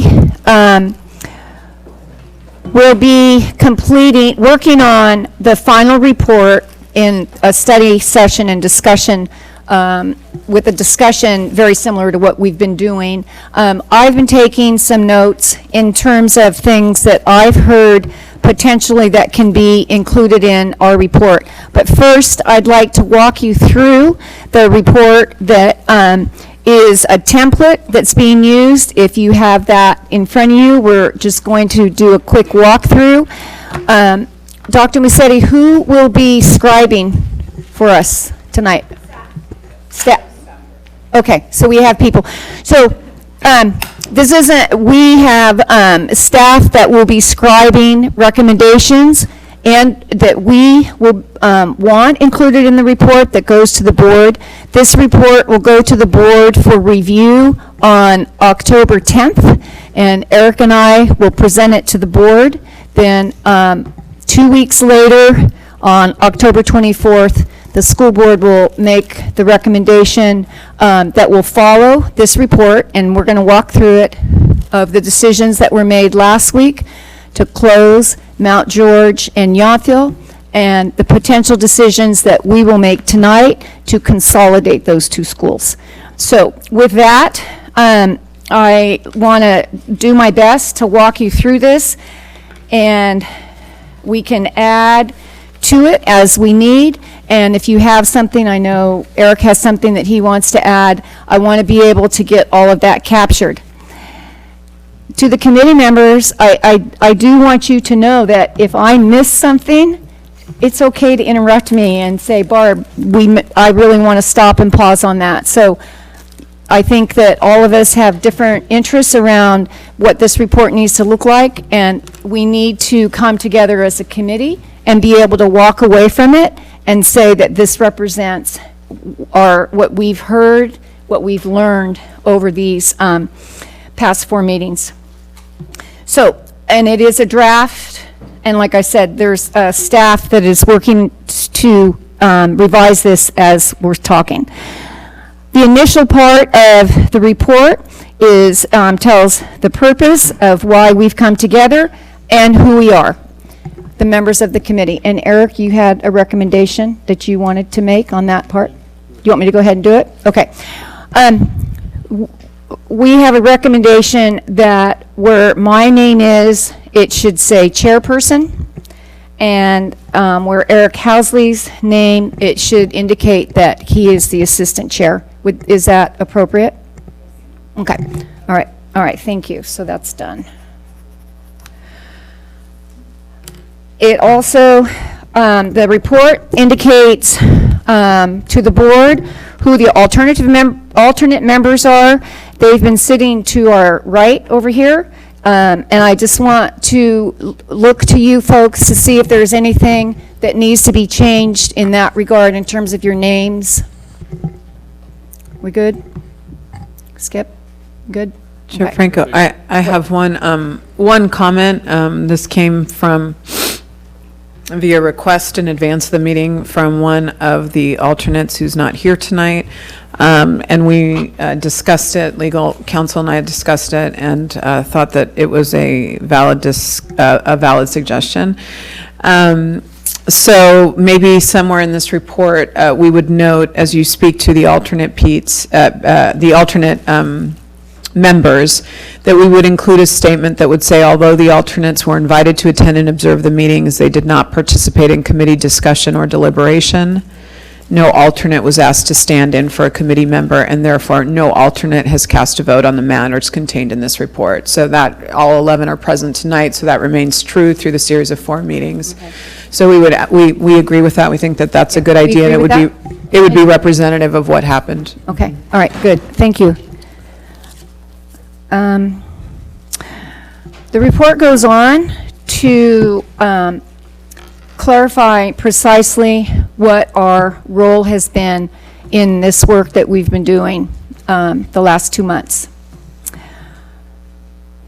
I don't want to, I'm hopeful that you read it. I'm also as I've read it, I believe that the district has responded to the parent meetings that were held at Mount George and at Yountville.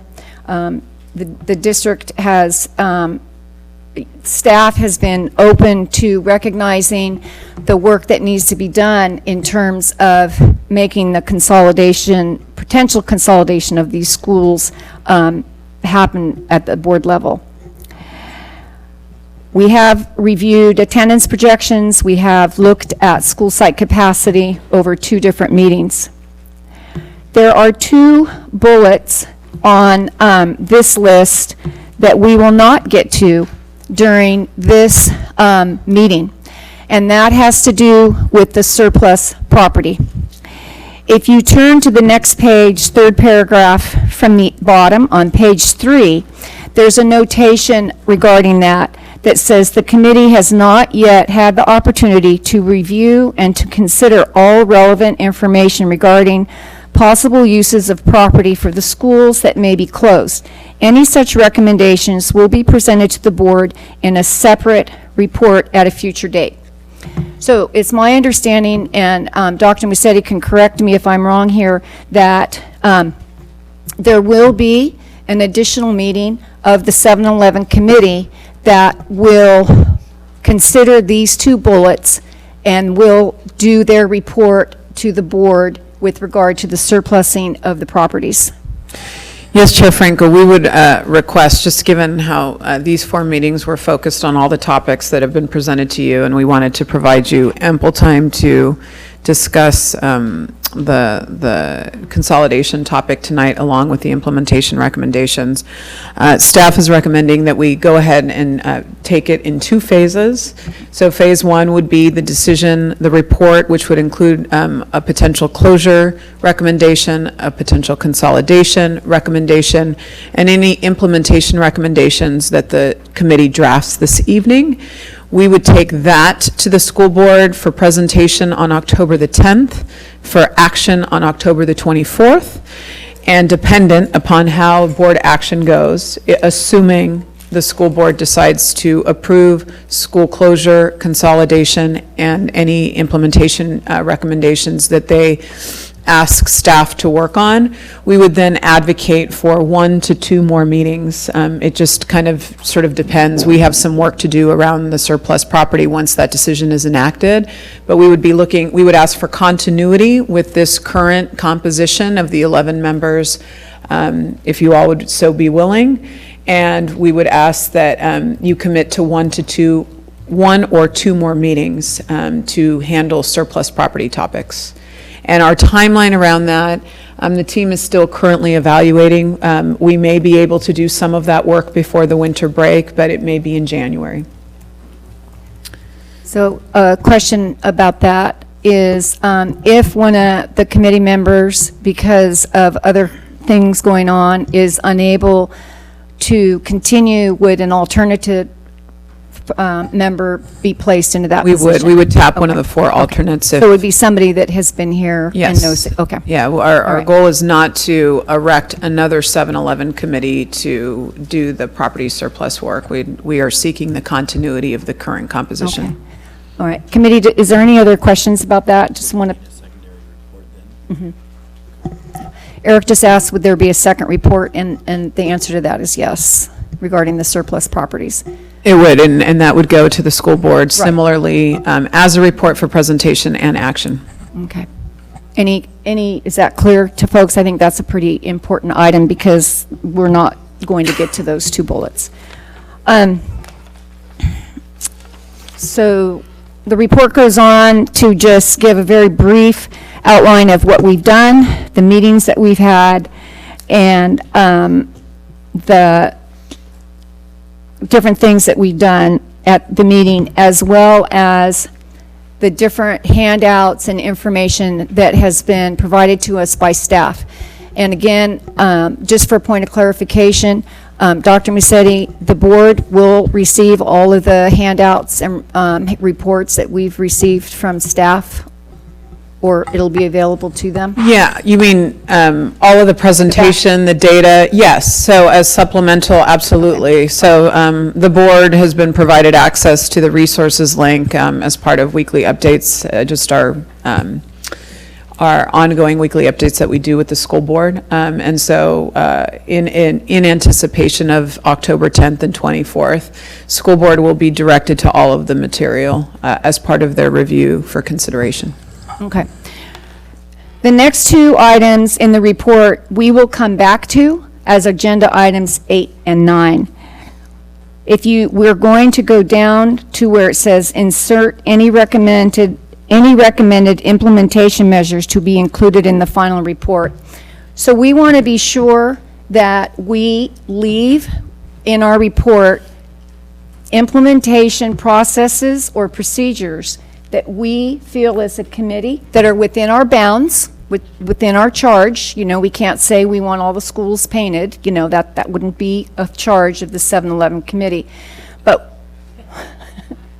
But we need to keep it within the confines of our responsibilities and what we know about these 4 schools. So with that, I believe Kelly is going to scribe our notes, and that will be included in the recommendations in this report. Okay? There have been 3 things that I've taken notes so far that I'd like the committee to help with language around. The first one is the question that Andrew has and Laura around the clarification of the language with the open enrollment student for the priority for the school closure.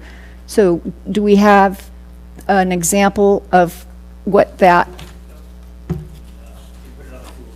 Okay, great.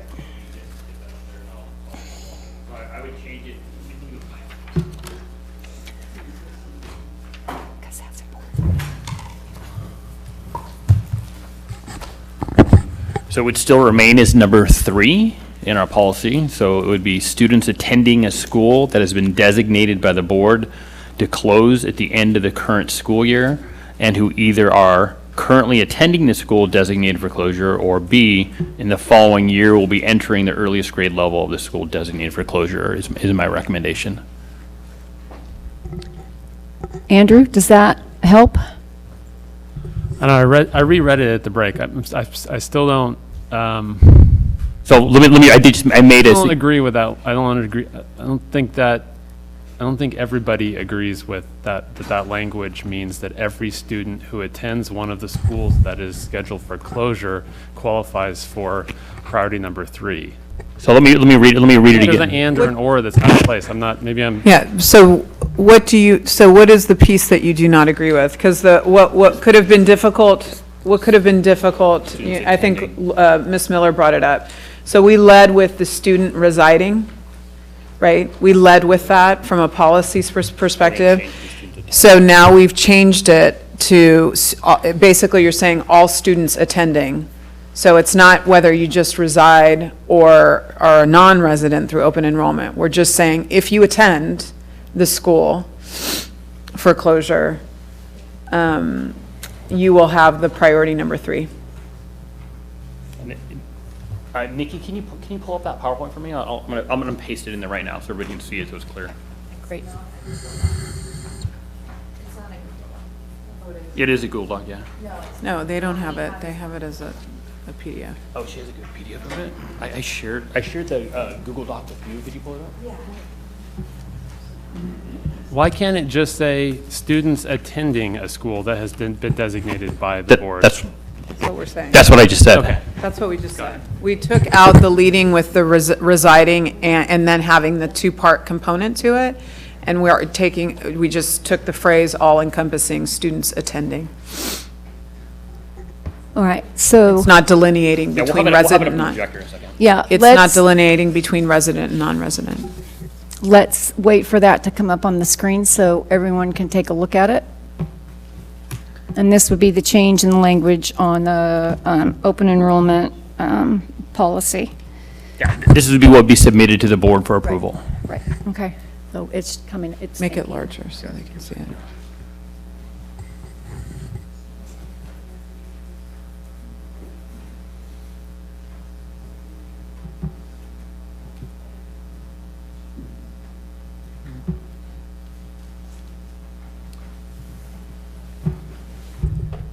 sorry, I'm not an attorney, so I'm not good at this stuff, but does it need to be or? Yeah. Because remember, you have the and and the or. So are you talking in the middle? Because we're trying to say that you have families. There's two ways. Is there only one way to qualify? Because why do you need? Are there multiple ways to qualify for this? Is that why there's an and in there? Which and? Or is there only if there's because I guess there's so either you're attending the school that's closing or you're going to be a kindergartner next year at the school that's closing. Yeah. Then you qualify for number 3. I just don't want somebody to interpret it differently. And It looks like it's apply in it. resolution format. So when you say "and," who either are currently attending the school designated or in the following year will be entering. So it's similar to the format of a resolution when it's written. It's too many ands, too many therefores and all, but this way you are given that option.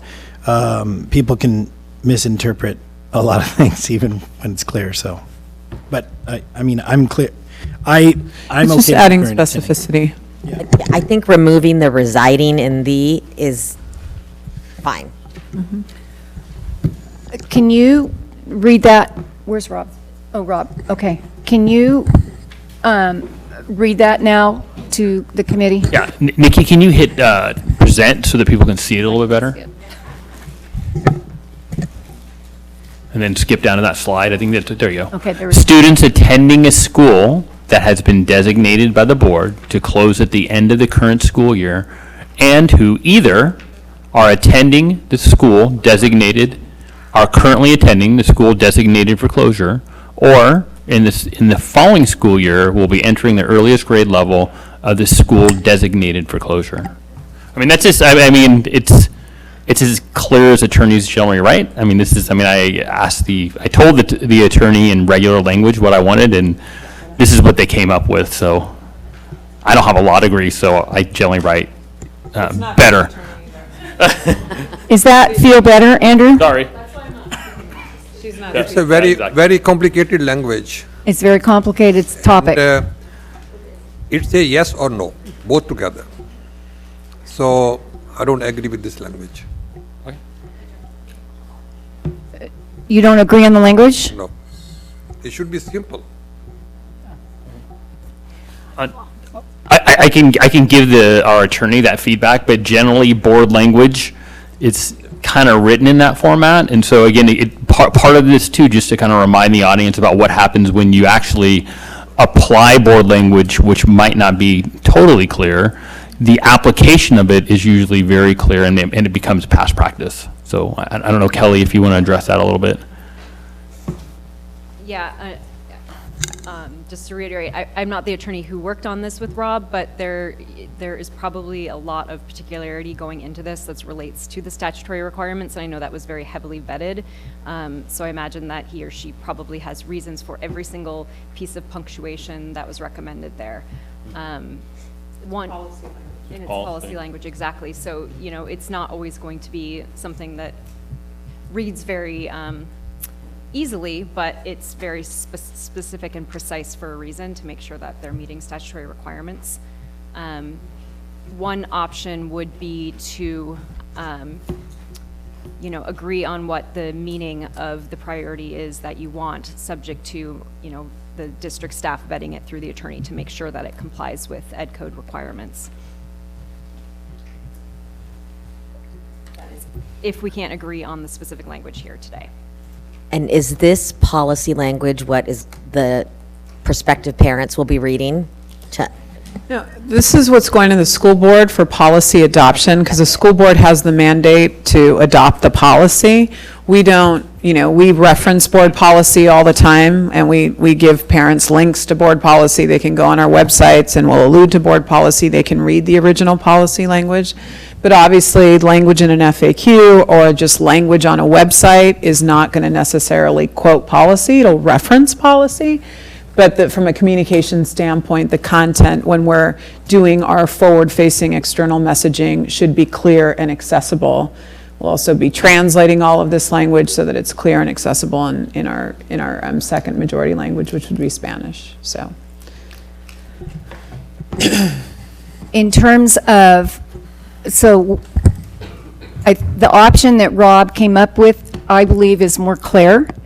I think that including that as a recommendation, this is going to the school board. They will look at this recommendation. If as a committee, we want to come up with some stronger language around the board looking at the language of item number 3 in the open enrollment student applicant priorities, I think that potentially could be another step to something where, we may say, additionally, the committee recommends that the language on item 3 is clear to current students and students entering the affected schools in the 2021 school year, because that's what I believe Andrew's question is. Is that correct? It's the kids entering?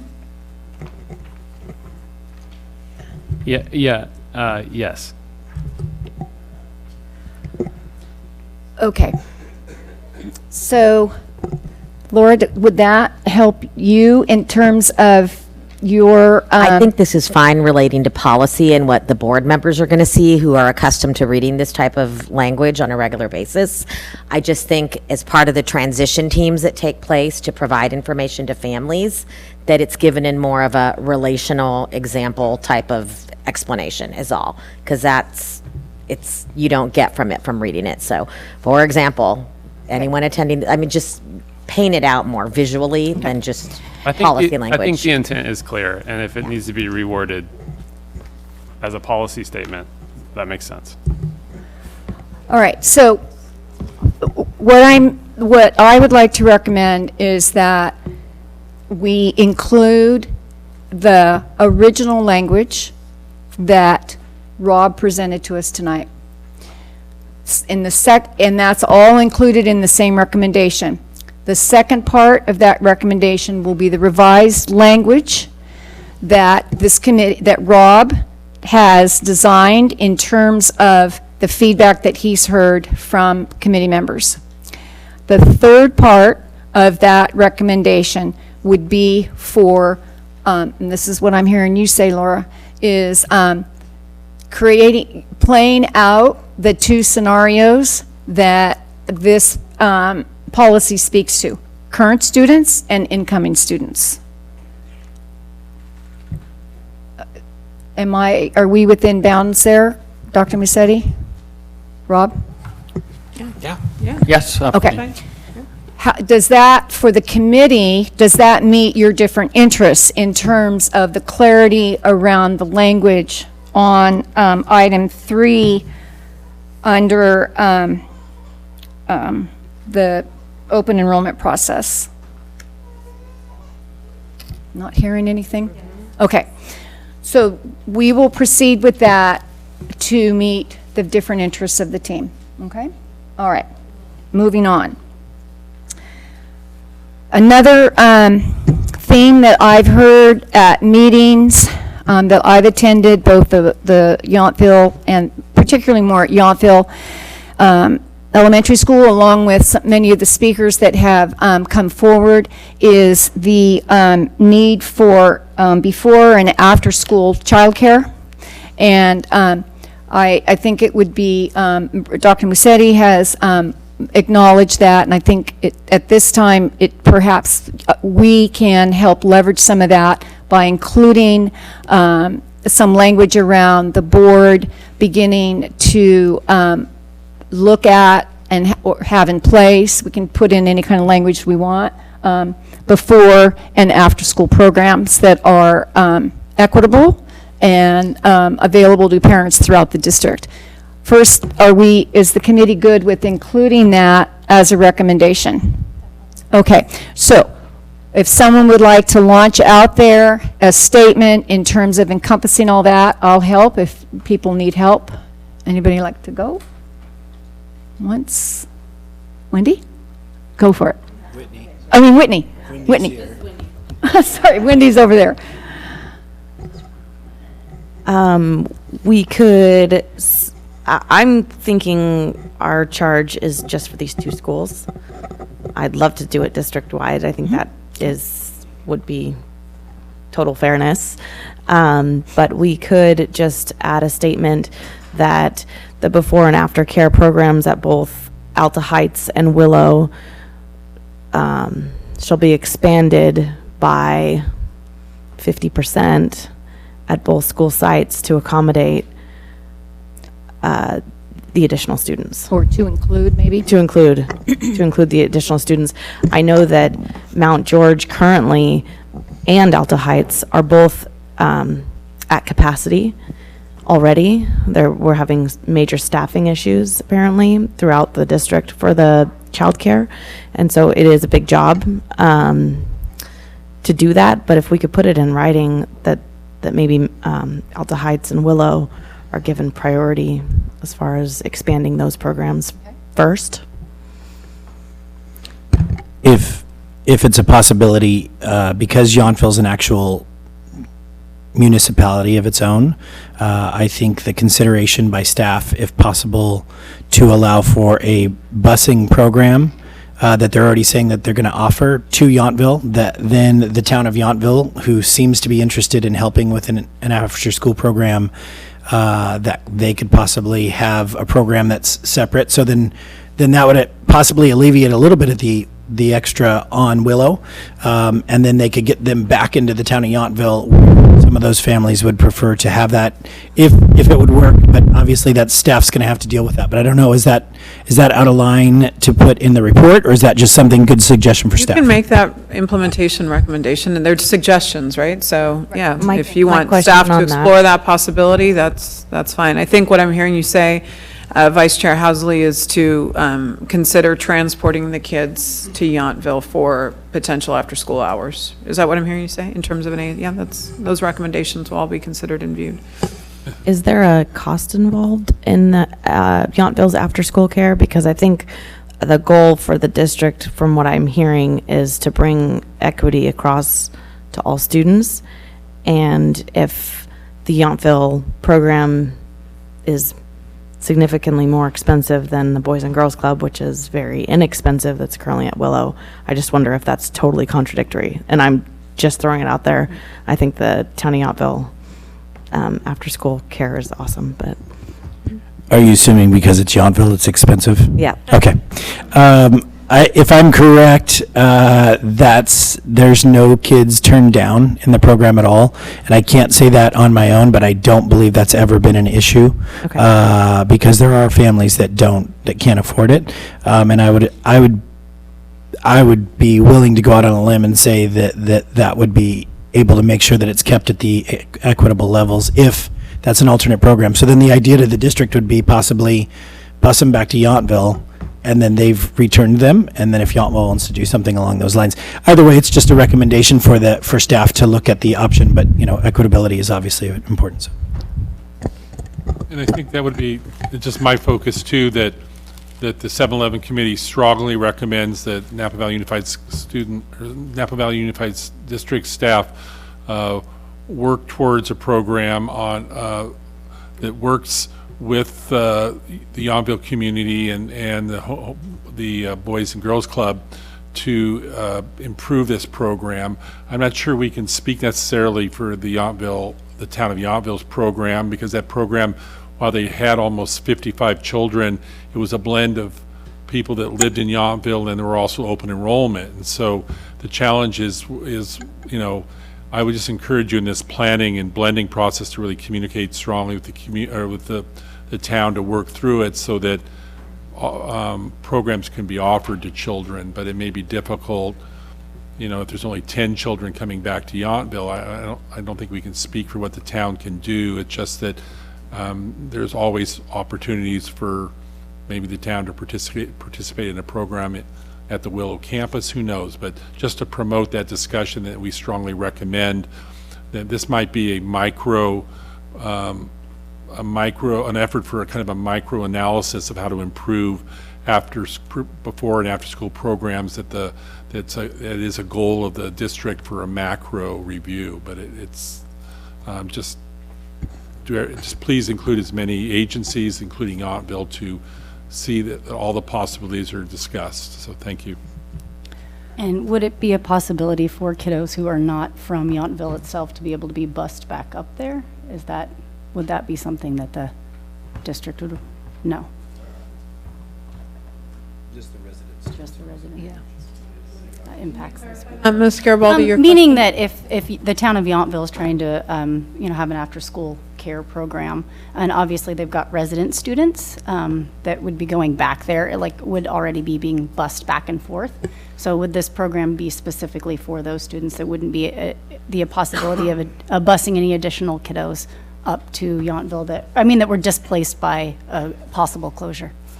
We couldn't answer that yet. I mean, that would be, it also, we're talking about it as if, we're not sure what the future of the Yountville facility would be. If it's up for closure, that'll be part of the surplus. So we don't want to go too far down the road on making commitments around whether it happens in Yountville or at Willow, what the location is going to be, but what I hear is prompting staff to engage in a conversation and a collaborative discussion because of the commitment from the town of Yountville that has been demonstrated year after year around supporting after-school programming, and that you're prompting staff to really think about engaging in that collaborative discussion and not unilaterally kind of making a decision around the after-school program without that discussion. We don't know. It just depends how numbers play out. It depends on what facility we're talking about, potentially. There's just a lot of unknowns there to get down to that type of specific commitment. But I think we would be very safe recommending to the board to look at the before and after school childcare at Willow and Alta Heights in terms of being able to meet the needs of not only the current students, but students that are coming in. So let's look at what that looks like, and perhaps it's again a two-pronged item to meet the committee's interests. So first, let me make a swing at this. We would recommend the committee would recommend that the board look at before and after school programs that support the additional students that will be coming to them via Mount George and via Yountville. That's statement number one. Does that meet people's? The only thing I would suggest is to add, I would appreciate maybe adding a value statement to it. The 7-Eleven committee values the importance and the purpose of that program, and that we are looking for staff to make it a priority, to make it to develop a program that continues to help children in either before or after school, but that we value the program and its use. Okay, that's good. I think. Thank you. So it's to value that the committee values. Kelly. I'm writing it right now. Oh. They're writing got it. I'm writing big thoughts so you all. Got it. Now, secondly, to talk to Whitney, your interest in, and yours, Katie, with regard to after-school childcare being provided at Yountville. Right, that's secondary. Is that a secondary item for the committee? Or do we just leave it? I apologize, but I don't think we can speak for the town on specifics like that. I think the goal for us is to just recommend to the board the importance of the program, and then rely on Napa Valley Unified School District staff and the town and other entities to discuss how to make it work. But I'm uncomfortable to speaking for the town and what they would be able to provide now. Okay. How does the committee feel about that? Okay. We good? All right. Thank you. Yes. I want specific language from the committee. Do you want specific language on that? Can you read what you have? I didn't have, no one specifically stated a statement. The importance of the program and agencies to work together. I need somebody to state something. Okay. I thought I did that. So committee, I'm just saying that the 7-Eleven committee values after school, before and after school programs, and strongly recommends that the Napa Valley Unified School District staff work with agencies and the agencies that are involved to be sure the program continues, because it's valuable and important for the students that participate in those programs. and I think additionally that they are able to absorb the increase in enrollment at Willow and Alta Heights. Okay, let's have her read that back and see how close we got. Okay, Jennifer? The first statement was the board, have the board review the before and after school programs that support the additional students that will be coming from them via Mount George and Yountville. The committee values the after school programs and strongly recommends that NVUSD staff work with the agencies, collective agencies, and ensure that the program continues in Yountville. I don't think in Yountville. Because Not of the Yountville. value of the program and its value to the students. Then also, that board and staff are able to absorb the increased enrollment at Alta Heights and Willow. So the part about Yountville, that goes out. Yeah, strike the Yountville, just, okay. Okay, So go staff ahead. work with the agencies and ensure that the programs continue because of the value of the programs and value to the students. And before and after school programs. 'Cause I heard you just read after school programs. No, I have before. You have before, okay. and the ability to absorb the increased number of kids at Willow and Alta Heights. Got it? Okay. Do you want her to read it back one more time, or we feel like we've gone through that? No, that's We're good? Okay. All right. The other item that I think it's prudent for us to make a recommendation to the board is particular to Alta Heights and Mount George and the IB program.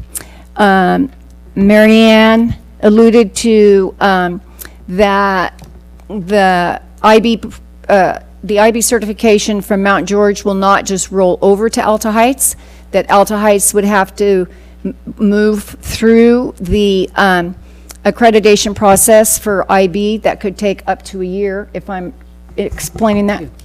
Okay. It's a, Okay. so it's a candidacy process. What happens is you apply for a candidacy, and then you have a couple years, usually around 2, and it can be longer, to work to build the program before you become authorized. Right. And that's when it's like official. you know, Yeah. More, yeah. Prior to that, you're just called a candidacy school. Okay, thank you.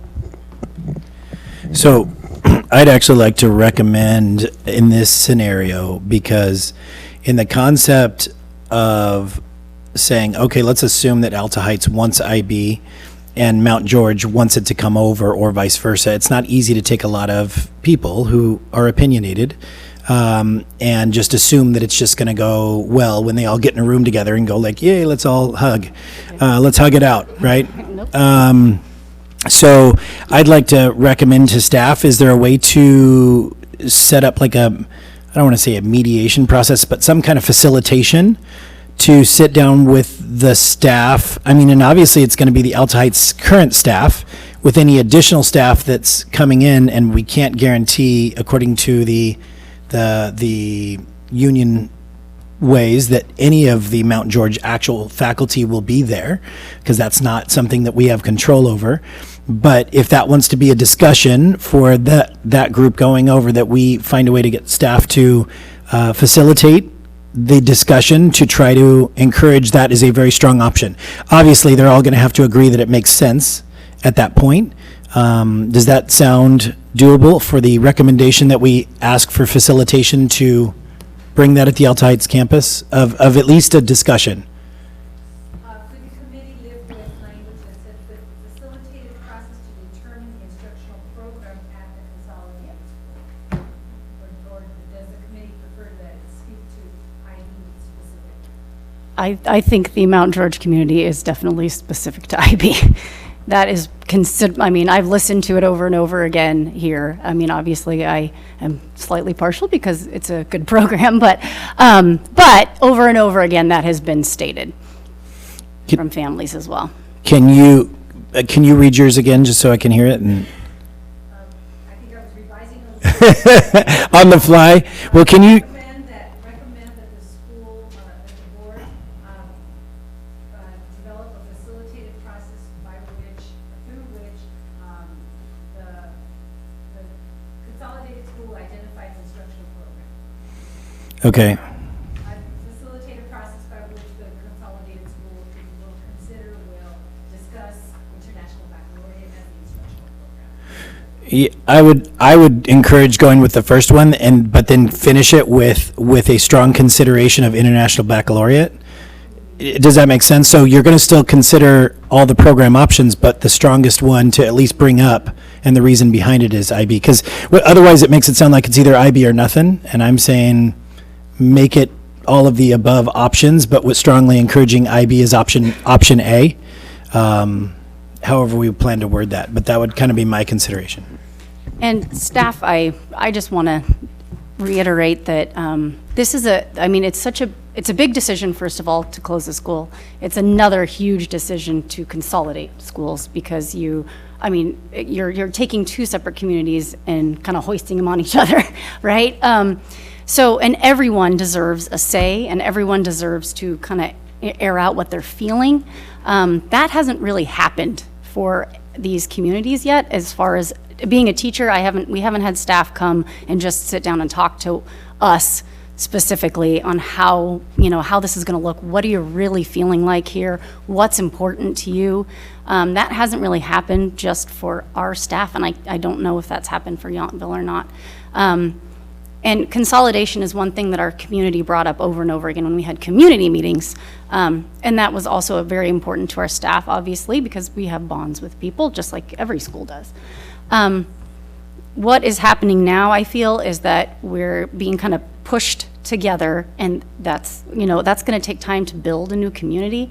However, I think, and this is meant zero disrespect to Alta Heights at all. They are in a very precarious situation as well. I can't even imagine having a huge group of people come take over my campus. That's kind of what it feels like. However, we've had no time as the two communities to actually sit and talk about this.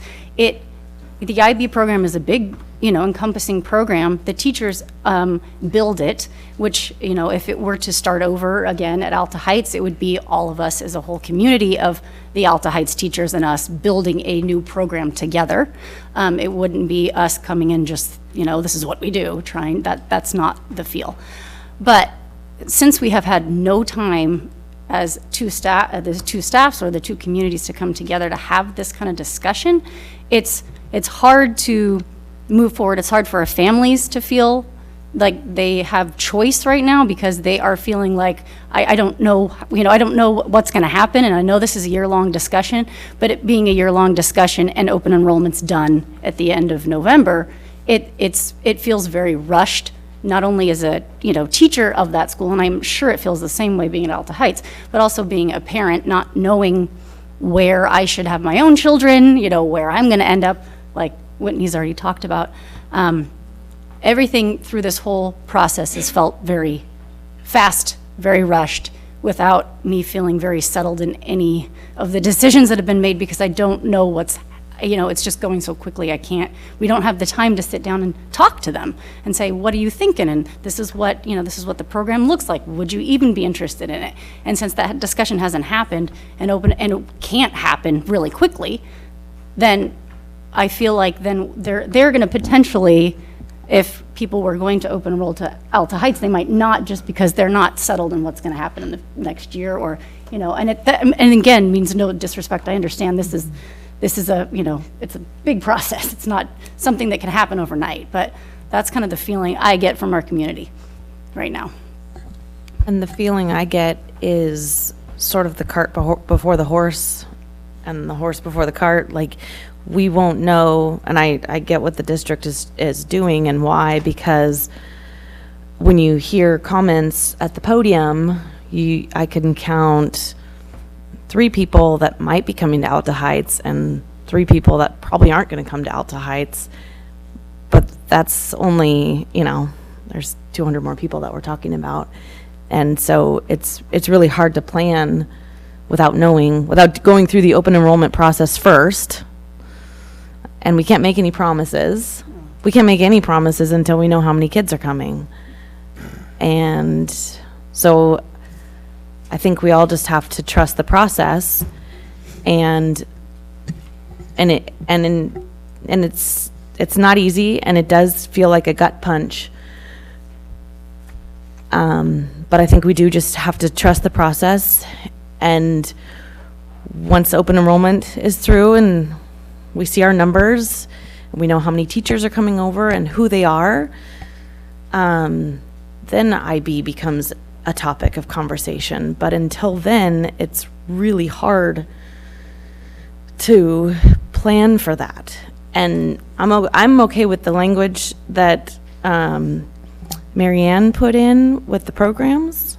I think that's good in general, and we can even throw in, for example, IB, but it's really hard to plan. There's so much unknown right now, so I just think we need to let the process. That's partly why I use the term facilitation, like rather than like forced or mediation, like it's a facilitation, start the discussion. And if it ends up there, I mean, what we might find, from the Mount George side is of the 200 and some odd families, 140 end up there and only 4 of the, teachers end up over there. And then when they sit down for the facilitation process, they may go, this doesn't feel like it's the same anymore. Maybe we don't want that in that. So I think it's important to make sure there's a facilitator that really kind of does that right. But I will say, someone speaking from some experience of change in the last year, I'm actually really glad it's 7:45, because if I would have said something after open comment, there probably would have been profanity involved. It takes a true leader to do what's right, even when it's not popular. And this is not hard. This is not easy for us to sit up here and do this, but I personally took major offense to the accusations made at Dr. Massetti tonight. I personally was really offended, and I'm glad I didn't have a chance to respond, because that's unacceptable. If we want to look at what's happened, we need to look at why we went from 20% of a reserve in 2008 to where we are right now. And that didn't happen in the last 18 months. So personal attacks should not be happening. And that really pissed me off. And you can quote that, Howard. So I'll say that because this is not easy, and this is not popular. I'm not making friends with what we're doing up here. But we have to look at this and say, like, this is going to be a hard transition. And sometimes hard transitions come out in good ways. And sometimes we figure it out and we get together, and we do this as a community. So assuming that someone doesn't live here so they don't understand is total BS. Because we are where we are because of the past, not because of the present. So the lack of trust, I've been asking a lot of questions behind the scenes, and the amount of trust that I've actually grown in the last 6 weeks or however long this has been going on, feels like 6 years. I am very comfortable that staff will hear what we're asking for, and do the best that they can. And I appreciate, Eric and I have talked about it, both being from Yountville. This is not easy, but knowing that if the after-school program works in Yountville, they'll make it work, however that happens. But that's going to require Yountville to be involved as well. And we don't know those things. We could sit back and talk about these for the next 8 months, and everybody could keep changing their minds. So I think the difficulty is, I agree with you, Katie, this is feeling like we're ripping a Band-Aid off. But unfortunately, sometimes that's where we find ourselves, and that's partly because of the financial situation that the past has put us in. I just have, a quick comment too. I hear what Eric is saying and what Ms. Garibaldi is saying, and I think it's just important that our committee's recommendations reflect what we've learned. And for me, I've learned a lot about IB, and I think it's an amazing program. It's an important program, and so I just think in our statement I don't think as a committee we can speak to the implementation of that program, because I don't fully understand what we've heard a little bit about the process and the time, that we can speak at least in our recommendation that staff provides some type of mediation or a mediation and discussion between the school staffs to work through the issues, and that we value the IB program, and we encourage that conversation to move forward to see if that program can continue on another campus on Alta Heights. And I think that's all we can really do. Is I hope we're speaking to the board about what we've heard and what we've seen people express, a lot of emotion about, and that our recommendations reflect that. And it's uncertainties with the teaching staffs of both campuses, and encouraging that a program that is invaluable continues in the future after a lot of conversation and discussion with parents and with the staff on both campuses. Marianne, in your matrix that you put together under instruction, you talk in phase 1, October, starting in October, the launching of a district transition team and school site transition teams. I would assume that's after the board's action on the 24th? Correct. Okay. So that happens, and then these two items begin to take form. In the next column in phase 2, which starts right in November, continuing through March, these two committees are, like we do because of interest-based problem solving, are gathering the interest from the staff and the communities at both sites, correct? And would I imagine that those meetings are Alta Heights, Mount George together, Yountville, and Willow together? Correct. Okay. So the transition team is establishing instructional priorities, support needed professional development materials, and so on. Okay. And then we move on in terms of the staff and parent groups, a plan to blend activities, community building. So I want to read a statement, and Katie, I want to see if it meets, what it captures a little bit about what you're talking about with the IB program, and sort of a statement that this group could live with in terms of including in the report. And I'm okay with feedback. The committee recommends district staff to explore instructional programs at Alta Heights to include the continuation of the IB program.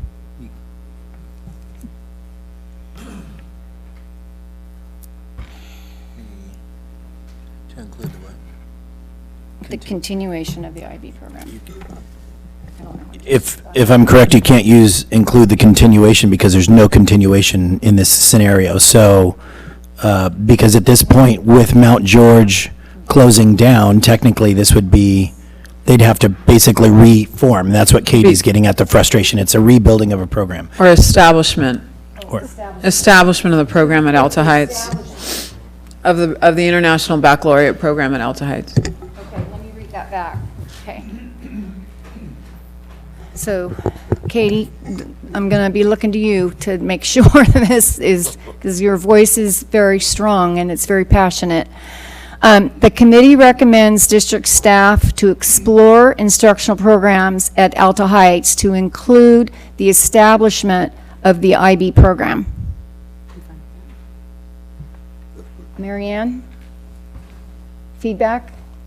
I think that there's a word missing around facilitated dialogue, Right. The The current wording makes it sound like we are basically telling them they need to do it versus the facilitation of the discussion. Yeah. Let's soften it. Hold on. Do you want me to read what we previously had that Marianne kind of threw out there? Yeah. Okay. The Board of Education, recommend that the Board of Education have staff develop and facilitate a process for the consolidated school at Alta Heights to determine the instructional program with a strong consideration of the International Baccalaureate program. Okay, that's good. Is that, Katie? Okay. Oh, that was a doozy. Okay. Let's see. So I believe there are 3 recommendations. Jennifer, is that correct? So far? Okay. Are there any others from the committee in terms of what we want to give to the board in this report? Yeah. Yeah. Get them both. If I recall, Dr. Massetti visited Yountville, and there was some discussion at the community level about the transportation. I know it's implied, but should we you were at the meeting too, I was not. So I just want to make sure if there was some strong feelings or concerns about transportation that we include that as well.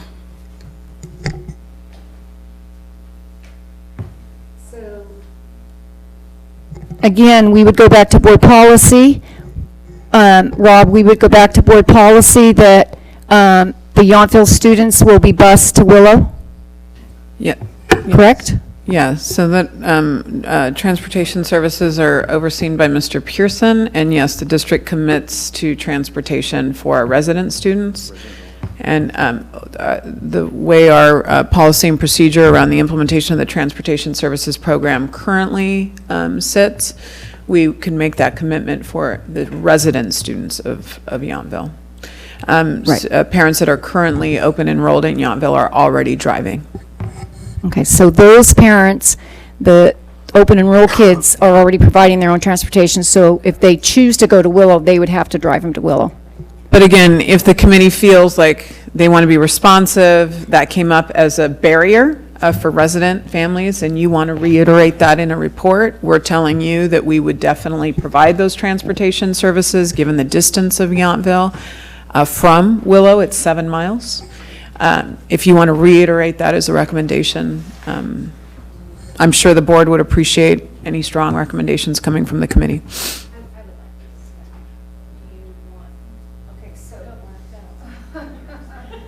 So again, I think we could follow the same language the committee recommends.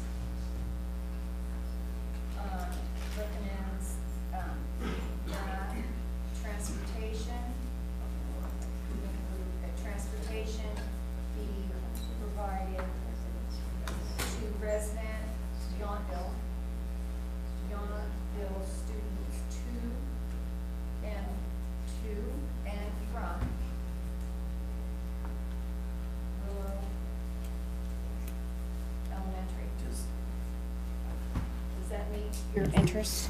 Is that, I mean, if we're talking about equitable, should we use for Yountville and then also say for Mount George resident students, or newly Alta Heights, or is it just because Yountville's a different municipality that we're actually using that language? Quite catch that. Completely can repeat that. Saying if you're going to. Include Yountville, so we would be including Yountville and Mount George in this, is that what you're saying? Well, I guess the way that this is worded, if the district includes, so I guess I guess I might disagree with Wendy on this, is if the district includes resident students to have transportation, and we're now saying they're now resident students to Willow, and we're providing them transportation for Yountville, then wouldn't we need to say the same thing for Alta Heights students to, Mount George to Alta Heights? If you guys already provide resident students with transportation, then it doesn't need to be reiterated. Does that make sense? So do a second one that includes Mount George? Mike? Or not do it at all? Yes. I mean, you can do that too, that's fine.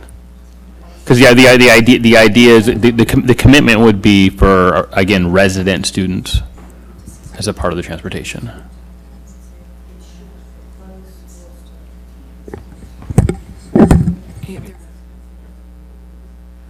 So there's two.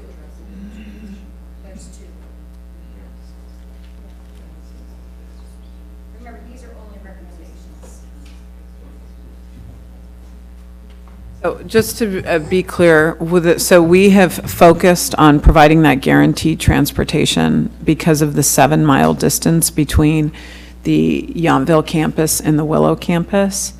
you can put that as a recommendation for exploration. We, as a team, have not discussed that, given the couple of miles that separate Alta Heights and Mount George, but you can make that recommendation for for district staff to consider that. For us, that's been our current position and what we have looked at, but that's not what we've discussed, given proximity between Mount George and Alta Heights. But if you would like staff to explore that and you see it as an equity factor, please go ahead and note that in your report. I would recommend that we include both schools, and these are recommendations to the board, and let the board and staff determine what that looks like. It's just fair, it feels, including both. Okay, thank you. All right.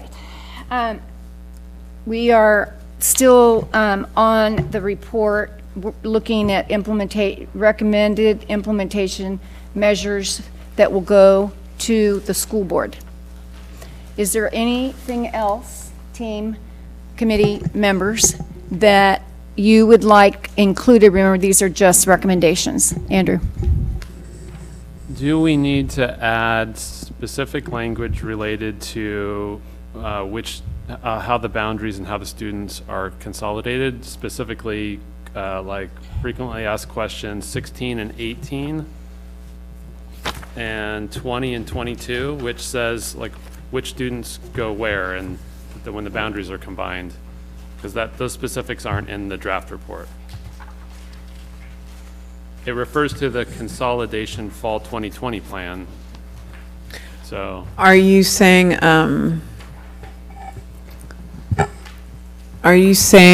that there be a firm recommendation around the boundary change? no, what I was suggesting was, like question 16 says, our student lives in the Yountville boundary. What happens if the board takes action? Well, your student is automatically transferred to Willow. And then what happens if our student attends Yountville, but we don't live in the Yountville boundary? Well, your student transfers to Willow. If you don't want to go to Willow, you can go to the open enrollment process. Does that specific language need to, because staff is suggesting that that's part of the plan, but those details are not in this report. It's my understanding the board will have all the support documents that we've seen. So they'll have Rob's presentation tonight, and they read all of that prior to the board meeting.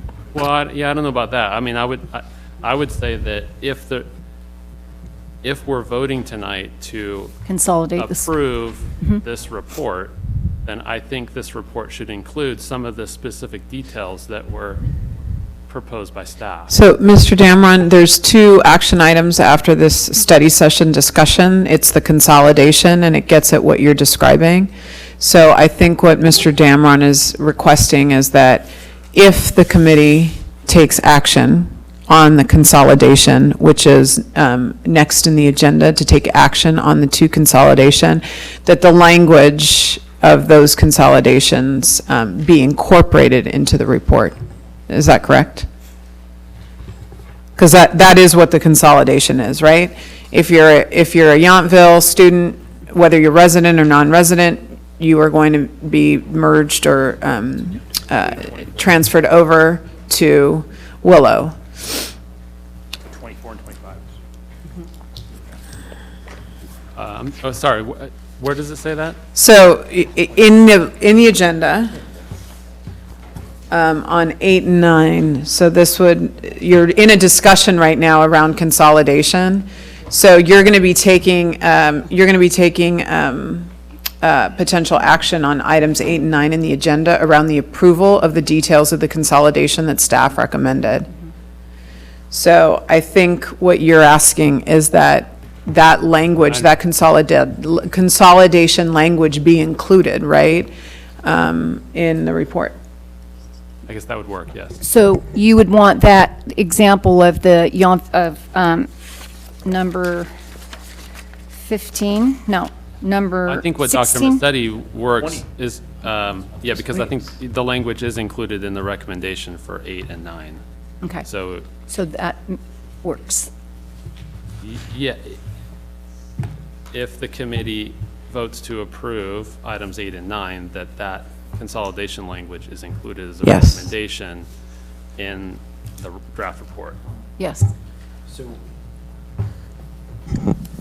So yeah, right now, this is all just the discussion. We're not going to actually approve the report till after we approve the two approve or disapprove the consolidations. Then we're right back to Now's approve the time- report. Right, but now's the time we're talking about what we want in the report. Are we right. going to talk about what we want in the report after items 8 and 9? Well, it'll actually come back up that we can make sure that from what I understood, was staff is going to actually say, here's what's all in it, and then we actually make the official approval, but you can add anything additional at that time. Now it's just a discussion to make sure we get as much of that vetted out before we decide whether the consolidation vote happens. Does that make sense? But I understand your question, Mr. Damron. Any action that the committee takes, given that we're following the Brown Act and we're proposing action items, like the closure action items, and these potential 2 action items through 8 and 9, absolutely would be in the report. Okay. My concern would be if somebody just read the report, they Right. would be missing those details. If you're not naming that it be sure to be included, you'd be concerned that that would be not present in the report, and that's a valid concern. And we would make sure that any actions taken by the committee would be reflective in the report. And that's items 8 and 9 tonight. Okay, let me ask one more question. So the open enrollment process, is that already in, the change in the open enrollment dates already in effect? Is that something? Yes, that's- the dates are, yes. The dates have already been officially Yep. changed? Mhm.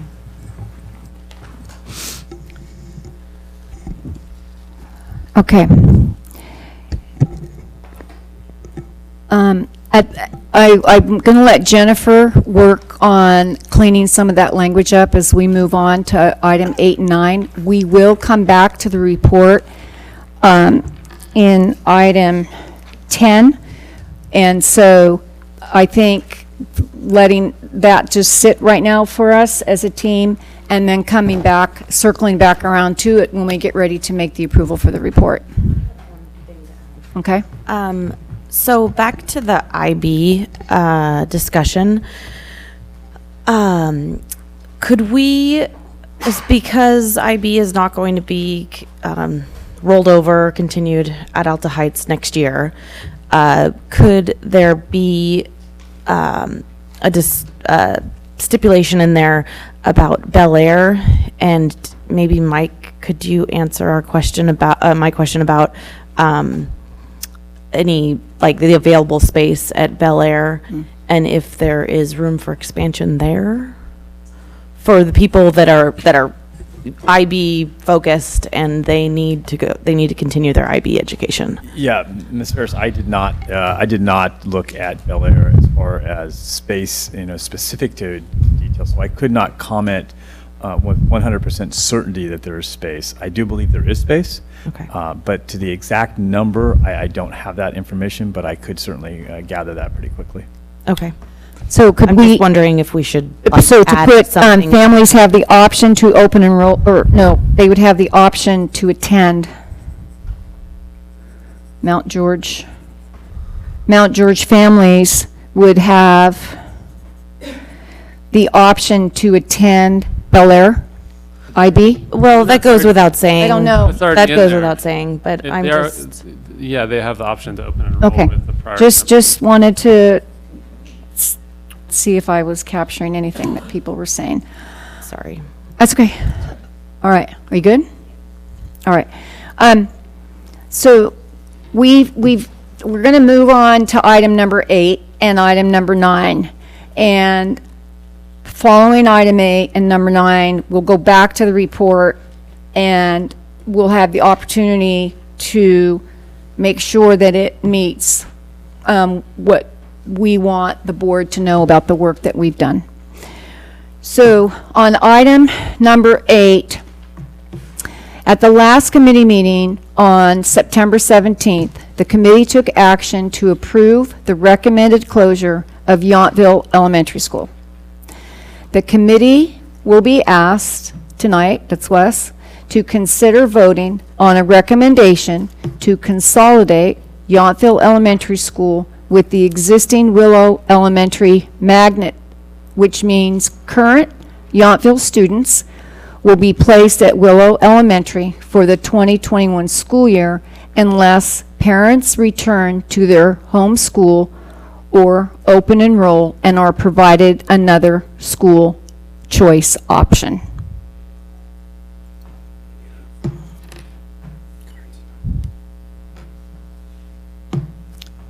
Should we go to public comment, correct? Yeah. Before we deliberate? Yeah. Yeah. Okay, so that's, Mr. Hutchins, you want to step forward?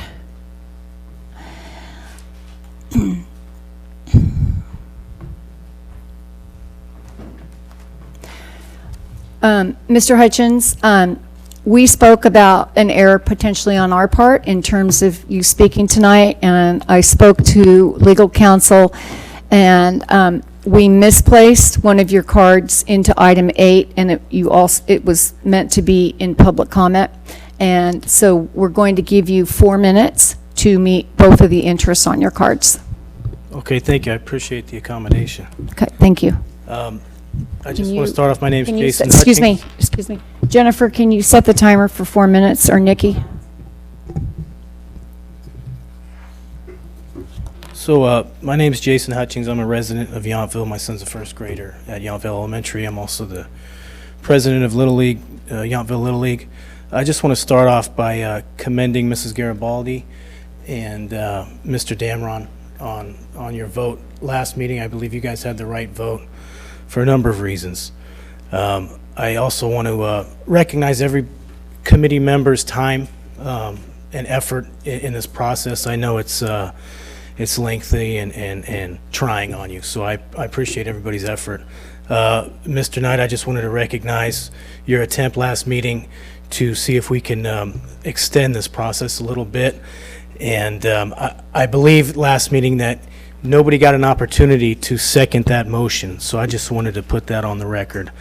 You know, to be honest, I think this process, and I'm not a professional in this arena, but this process has seemed shoddy to me, a little half-baked, and definitely not kosher.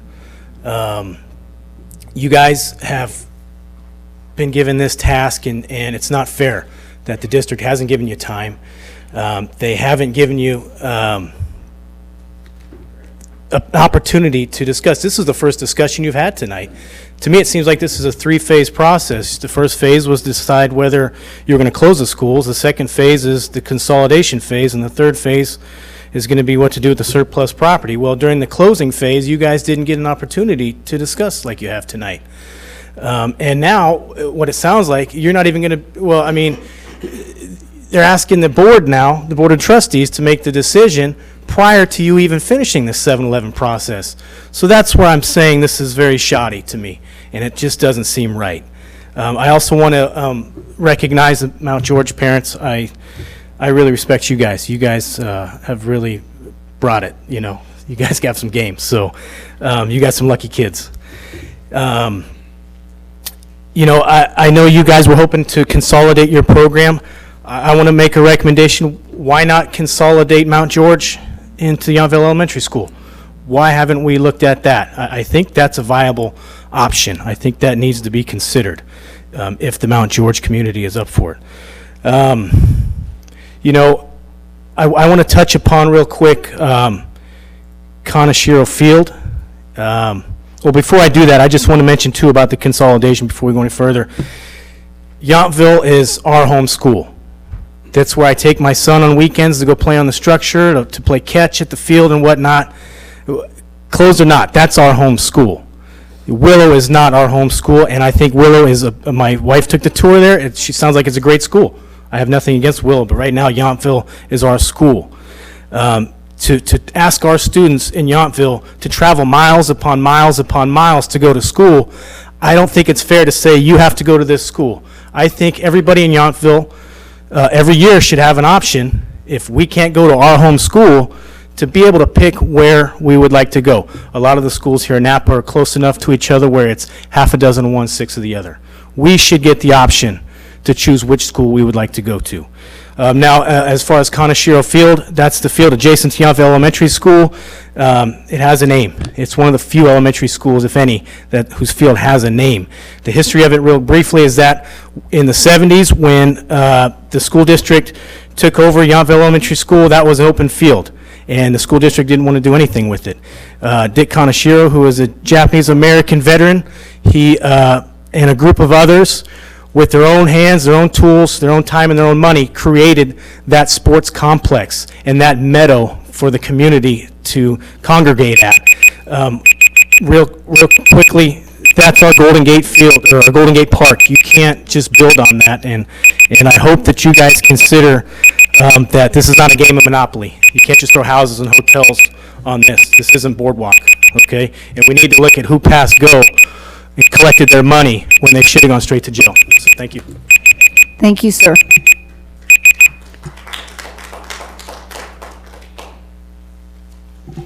There's no other public comment. Do I have a motion for item 8? Item number 8. Yeah, thanks, Eric. Is there a motion for item number 8? I file the motion. We have a motion. Do we have a second? Jaime has the second. Roll call, Andrew Cameron. Yes. Wendy Keisha. Yes. Jaime Lozana. Yes. Katie Garibaldi. No. Barbara Franklin. Yes? Eric Knight. Yes. Kay Bain. Yes. Urban Michelle. Yes. Laura Miller. Yes. Eric Housley. Yes. Winnie Ferris. Yes. Motion passes.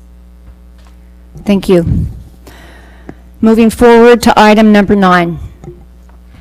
At the last committee meeting on September 17th, 2019, the committee took action to approve the recommended closure of Mount George Elementary School. The committee will be asked to consider voting on a recommendation to consolidate Mount George Elementary School with the existing Alta Heights Elementary School, which means current Mount George students will be placed at Alta Heights Elementary School for the 2020-2021 school year unless parents return to their home school or open enroll and are provided another school choice. Do I have a motion for approval? Do we have discussion first, or? Oh, No yep. cards? No cards. No cards. Any discussion from the committee? I just want to clarify again why I keep voting no on this, and it's not because I don't agree with some of the decisions that are being put out there. It's because I feel like plans are not settled, and that is unsettling, I think, for both of our communities. So it is not, again, meant no disrespect to anyone, but that is why I keep voting no. Thank you. All right. Do we have a motion or comment? I file the motion. Wait a I minute. file the motion. You make the motion. Yeah. So we have a motion? Second. A second? Would appreciate just a moment for discussion of the motion. Okay. As a part of this process. So we went through the Yountville one, but I just wanted to, just to briefly say, I mean, for the parents here for Mount George and for the parents that are here of Yountville, that, and Eric spoke to it earlier, it's been, you know, for all of us, it's been a very difficult process to support closure and consolidation. I had 3 daughters that went through Yountville Elementary School and Yountville Elementary School and Mount George. For many parents here that spoke very passionately, has been a part of their lives now and for some for generations. And so, I mean, this has been a very difficult process, and while from my learning process and what I've learned in the short period of time is that there's been challenges that Eric spoke to with this district that's gone for many, many years. And so it seems like this is a shortened process, but I think it's a process that's probably finally come to fruition because of a lot of choices and decisions that were made in the past. And so we're here now, and what I put my application on this, for this committee, because while I recognize the importance of Yountville, I'm also here to look out and to support this Napa Valley Unified School District and programs, and for the students of this whole district, so that the school district can continue to succeed, continue to provide programs that are invaluable, that children learn and continue to learn. And through this process, I've learned a lot about IB, and I think I hope it's something in the future that can continue in many schools here. So my point is that it seems like a shortened process, but we've been going through and learning a lot about what's been happening in this district, and there's a need to take and an immediacy to be concerned about the future of this district, and that's why I'm here, and that's why the way I'm voting. I also feel is that in my conversations with staff that I've met and we've talked over this last couple months, I generally believe that they are committed to this program, to this school district, and to every child in this school district, and they are making the decisions that have to be made to preserve a program for this whole community. And it's difficult, and it's been frustrating, but everyone I believe that I've worked with and talked with is working to continue and to have Napa Valley Unified School District thrive for every student in this district, and I appreciate the work that they've done. And so I just want to follow up with my support this motion. Thank you. So we have a motion. Do we have a second? I seconded it. Oh, Eric seconded it with the comments. Okay, thank you. All in favor? Okay, right, roll call, sorry. Andrew Dameron? Yes. Wendy Pisha? Yes. Eileen McDonough? Yes.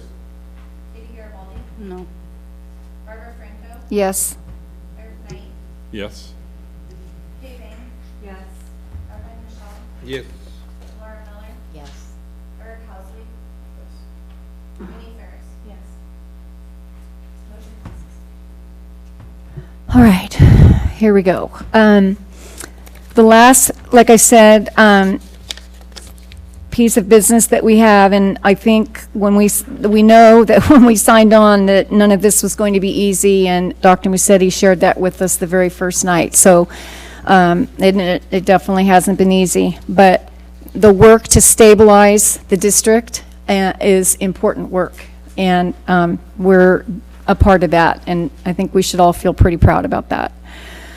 We're now going to look at the committee report and make sure that it is in a format and the content includes all of the items that we want to bring forward as recommendations. So, Andrew, through your lens, look for the part on the consolidation that you wanted to be sure is included.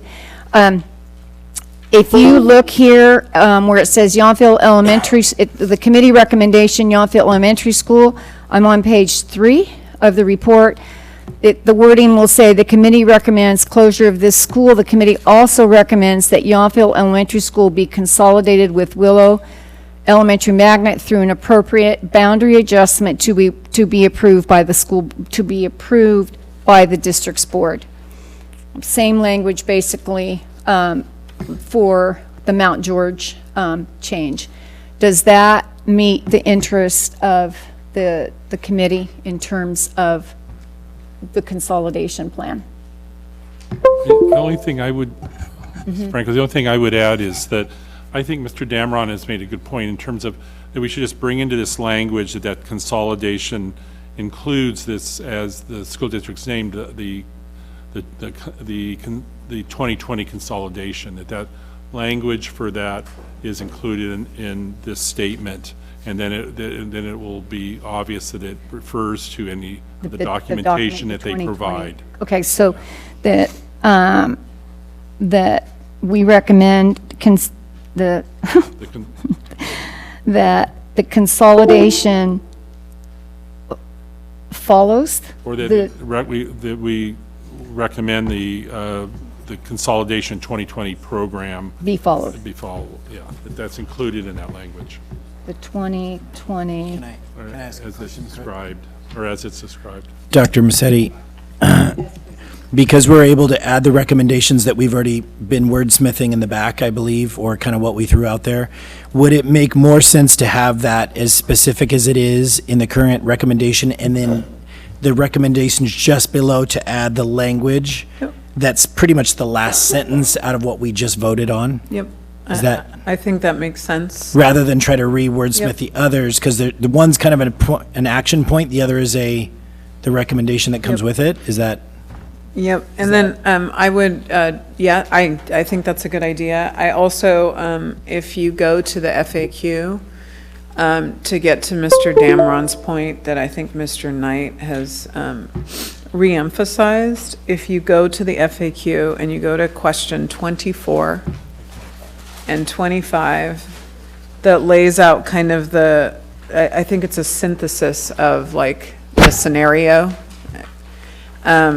If you want to prompt on the record tonight to just basically include that summary statement for the Yountville Willow situation or consolidation and the Mount George Alta Heights, I think it captures the big ideas if you look at 24 and 25. So we could just lift that language from the FAQ and include it in the report.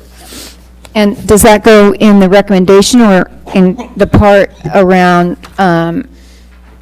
in this part here? I would, Ms. Rem is going to help with the final draft, so I think that, Ms. Rem, would you advise that we maybe in the decision-making part, we just, oh, you don't have it, I'm sorry. So it would just be a summary description that would go with the action. Yeah, that works. Does that work? And where did you say it would go in this part, or does it go in our recommendations? In actual recommendations, so you kind of have those two specific action recommendations followed by the ones that you just talked about during your discussion. And I think what we're saying and what you're saying is to put those two FAQ statements within the recommendations themselves. Yes. Then to be followed by what Jennifer's been scribing. Okay. So it's an elaboration of kind of the action item, just to kind of describe the scenario clearly. Jennifer, did you get that? Kind of? Yeah, Kelly will work on that. Okay, we're gonna go on because we want to get this approved tonight. So after the committee recommendations, we have the Yountville Elementary School, then we will include number 24 in the FAQs in that section. That would be number 20. Yeah, is that where you're going to put it? Yeah. Yes. Okay. And then we're going to include 25 here. Am I not doing this right? Okay. Include 25 there. Then we go into our recommended implementation measures that are being included. That's what we did a few minutes ago. I will have Jennifer read through this, or go through this with us. I just want to get through the bulk of this so that we can go back and look at the recommendations. The committee is not recommending the closure of either Alta Heights Elementary School or West Park Elementary School at this time. This report contains recommendations related to potential closure and/or consolidation of small schools only. The committee has not yet, this is that part that I told you we hadn't got to, that we will get to when the committee is reconvened. The committee has not yet had the opportunity to review and to consider all relevant information regarding possible uses of property for the schools that may be closed. Any such recommendations will be presented to the board in a separate report at a future meeting. So we're basically saying we've done, all of this has been done, we still have some work to do. And the work to be done has nothing to do with the consolidation or the closure of the schools. It sort of sits, we'll be able to deal with that at another date. We, the members of the committee, appreciate the opportunity to serve the board in this important activity. We hope this report will assist the board with its decisions regarding the district. Then it's submitted respectfully by our committee. Okay, so, Jennifer? Barb, I pulled it up, so. Okay. The first item was, staff will get the additional verbiage from Mr. Miguela, but the original language regarding, the open enrollment, or no, excuse me, it was open enrollment, correct? Thank you, sorry. Yes.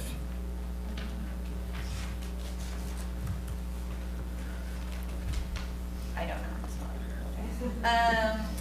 Then the revised language that was developed this evening, and then current versus incoming student, just specificity regarding that.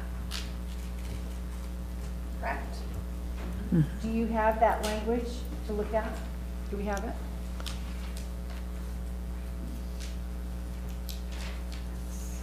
Yeah, that's it. So we don't want to drop that in? We will, yeah.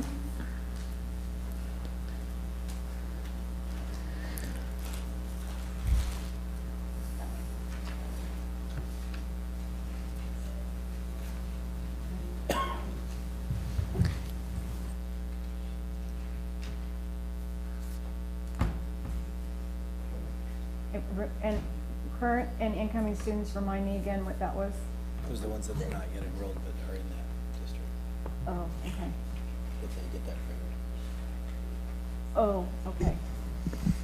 Correct, Jennifer. That's the not yet enrolled, but coming in this for the next. That's why it says that. Correct. Okay.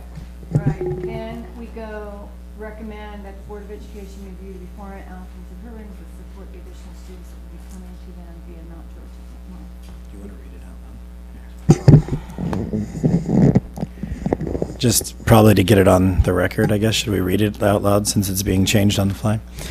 Recommend that the Board of Education review the before and after school programs that support the additional students that will be coming to them via Mount George and Yountville Elementary School. The committee values the after-school programs and strongly recommends that the Napa Valley Unified School District staff work with the community agencies and work to ensure that the program continues. I don't know if it should be program or programs. Because of the value of the program and the valued to the students. Absorb the increase of the enrollment of Alta Heights and Willow. Obviously do final cleanup formatting and sentence structure edits. It's okay. And then recommend that the Board of Education have staff develop and facilitate a process for the consolidated school at Alta Heights to determine the instructional program with a strong, Mary Ann would like to, if I could address the committee on that. As I sat here, I thought about the use of the word strong, very subjective, and not necessarily the right kind of word in termination there. okay, that's fine. Recommend that the Board of Education have staff develop and facilitate the process for the consolidated school at Alta Heights to determine the instructional program to include consideration of the International Baccalaureate program. Committee recommends that the transportation be provided to the resident students of Yountville Elementary School to and from Willow Elementary School. Committee recommends the transportation be provided to the resident students of Yountville Elementary. Oh, you have it in there twice. The other one, which should be Mount George. Correct?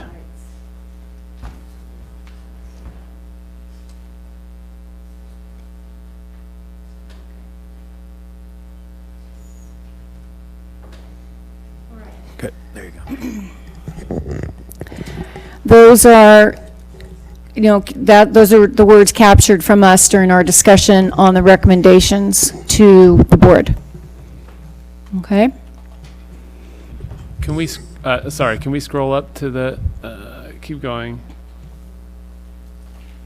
Keep going. Oh, legal to provide verb, okay, got it.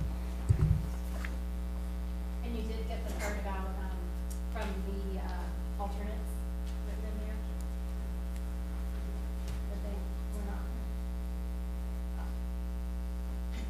So that exactly as it was read out earlier.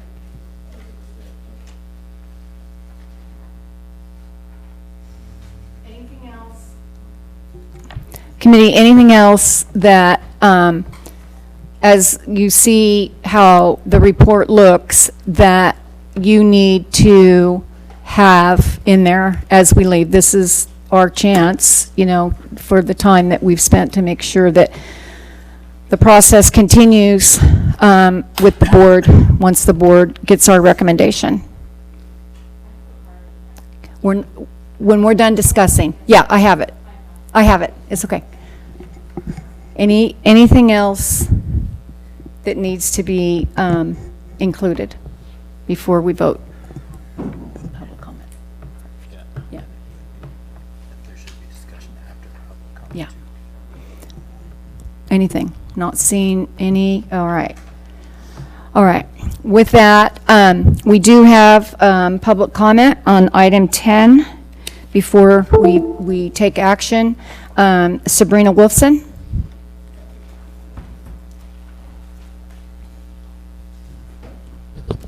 Good evening. My apologies, Chair Franco. I just wanted to, I thought you were proceeding with the motion, so I just wanted to make sure I had the opportunity. I did have a suggestion for the open enrollment policy language. That it would read, students who are attending a school that has been designated by the board to close at the end of the current school year, or who in the following school year would be entering the earliest grade level of the school designated for closure.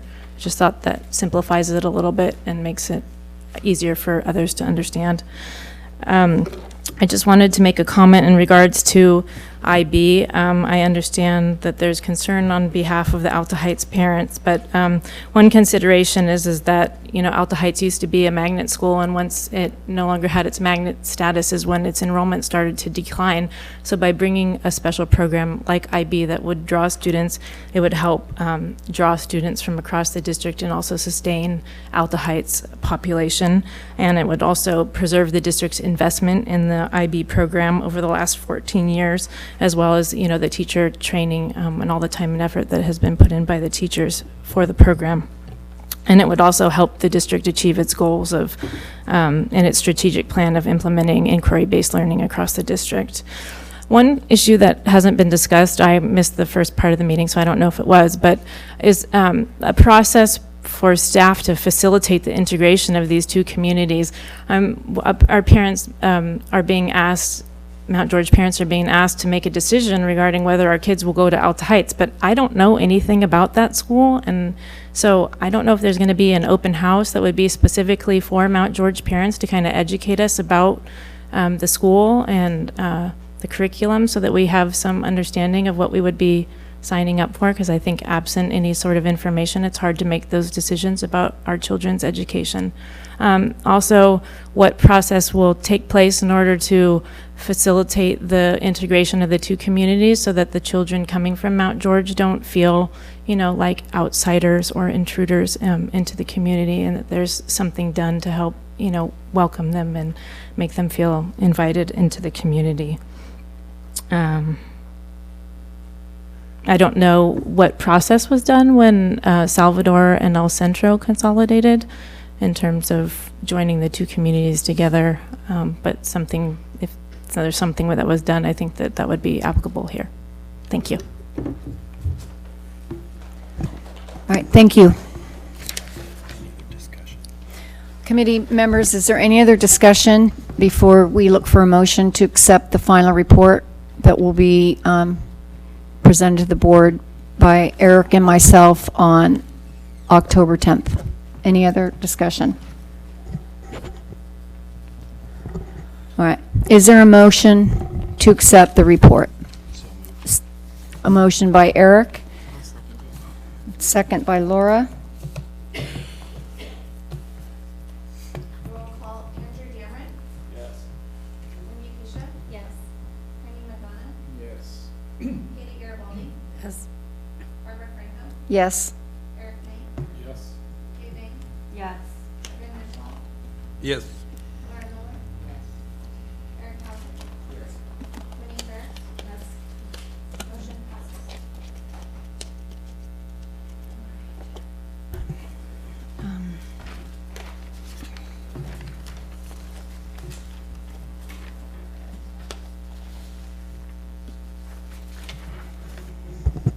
At this time, and I want to say that Eric's words were very well spoken in terms of how difficult this has been for all of us, the learning that all of us have had, and I believe that the overarching goal has been to work on stabilizing district finances, stabilizing small schools, moving to a place where we get to a stronger agreement at these two schools as we move forward, and I believe that that will happen as staff at both of these 4 schools begin to get their hands wrapped around what the new reality for them potentially will look like if this is approved by the board on October 24th.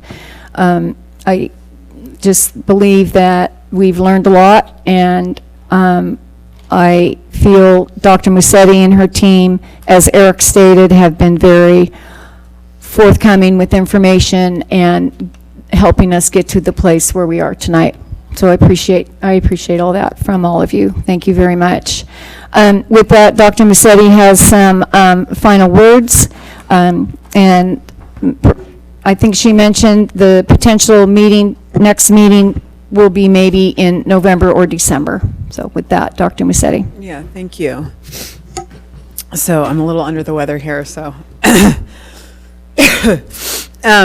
So I just want to take a moment, and I want to recognize and honor and share with the committee members and all the public that has participated through this process, either virtually as they've watched us remotely, or those of you who have religiously attended over the course of the last 4 meetings, that we understand the emotion and the loss being felt with changes like these, and that we understand that there's going to have to be ample support to kind of process that, and we don't want to minimize that impact on staff, on individual parents, families, and of course our students, and that you have me and my team's commitment to be an actively involved central office team that will support any of the transitions pending board approval on October the 24th.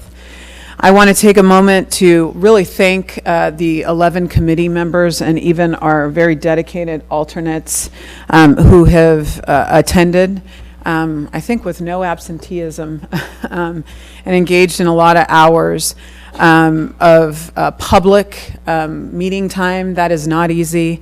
You probably empathize a little bit more with school board members on what it's like to have to do your work sort of publicly and visibly, and often execute on tough decisions.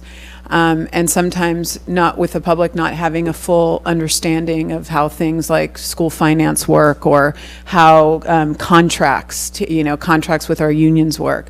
It's complex running a school system, and a lot of thought goes into what gets presented to our school board. And when we erect a committee that in many ways has to parallel some of that process, hopefully you've come to appreciate how challenging and complex all of that decision making can be. So I want to thank you. I want to thank you for your time, your hours of time. I know it's not just the time of being in the public space, but I believe that you've all demonstrated such thoughtfulness and deep consideration through this public process that I'm sure when you left meetings, you were giving time and thought to the matters at hand, and as you came back and prepared for meetings. So it's all that time in between as well, because it's not like you just tuck it away once the meeting's closed and you stop thinking about it. And so we know that it's taken away time from your personal lives, just because I'm sure it's been topic of conversations and thought for each of you as individuals, even in between the public meeting spaces. Thank you for your commitment to the students of the Napa Valley Unified School District. I feel like although it's difficult sometimes to get consensus around challenging decisions like these that cannot be taken lightly because of their adverse impacts, the committee has understood the overall urgency of the situation that the district's in. And, we don't want to be in this position. I think I've shared a couple times here at the podium, this is no superintendent, no new superintendent wants to be in this position and having to make and execute challenging decisions like these. But we have to implement some really tough decisions because of the situation that we're facing.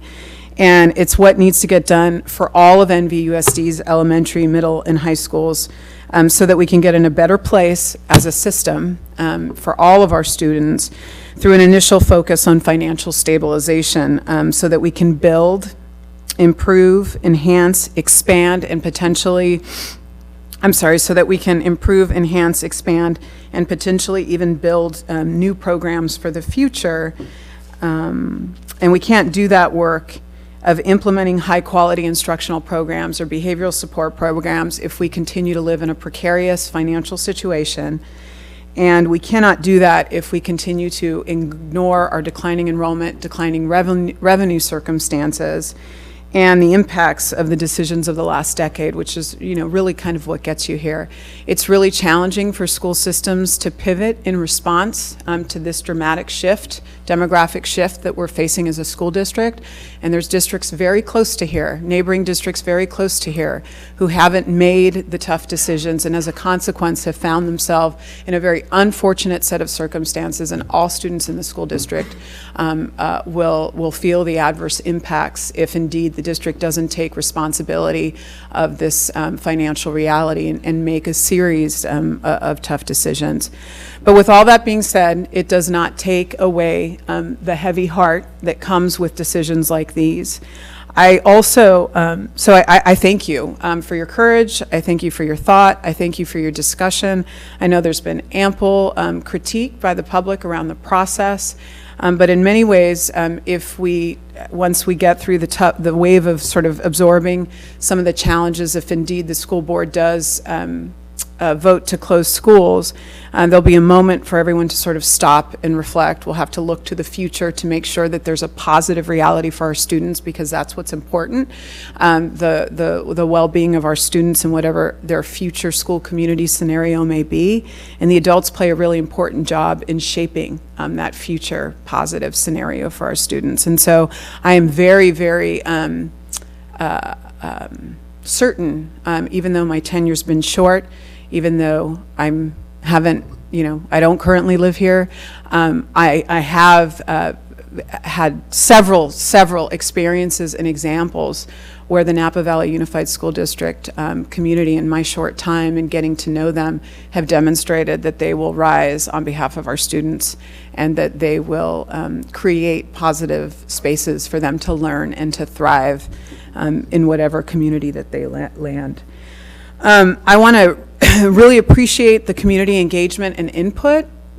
Like I was saying, when all of this, if we move towards a phase of implementation, there'll be a time to kind of pause and reflect. And before we look to that future, I think we'll realize that the 7-Eleven committee, because of your courage, because of your thoughtful discussion, your consideration, your preparation for meetings, actually did help shape several recommendations that are going to the school board. When my team and I looked and reviewed at the 40 applicants who we submitted applications for this committee participation, we intentionally included the voices of some of the schools that were going to be subject to potential closure. If folks really think about that, that created, of course, vulnerability for us, understanding the district's financial precarious situation, but we wanted that advocacy. We knew that the presence of that voice at the table, no matter what the recommendations would be from this committee around this first phase of work, that it was important to have that perspective for consideration, because it was going to improve any recommendations that move forward to the school board. And so we thank you for the discussion, the debate, for some of the what might feel polarizing thoughts, because that's exactly the type of community engagement component that we wanted to create in this process, as opposed to exercising authority and just taking a decision to the school board, which would not have been open to that level of input, to that level of analysis that you've all demonstrated through your leadership and participation here. And so I really want to thank everyone who sent an email, everyone that stood at the podium, everyone that's just sat in the audience, everybody who's watched, everybody who's commented. We really, really appreciate your input, and it has influenced and shaped what's coming forth to the school board. And had we not done this, and had it not been for your leadership and your courage, we wouldn't have gotten where we've gotten, despite the fact that, you know, we understand there's not full buy-in necessarily with this decision, because for many, closing a school and even consolidating school is not desirable. And again, like I said, we can empathize with that. So clarity around next steps. You've drafted and approved that report. We will have our legal team, along with all the data that was captured today at this fourth meeting, to finalize a draft of the report. That final edited, formatted version of the report will go to the chair and to the vice chair for final review before we put it on the board agenda, which is scheduled to go live in public on Friday.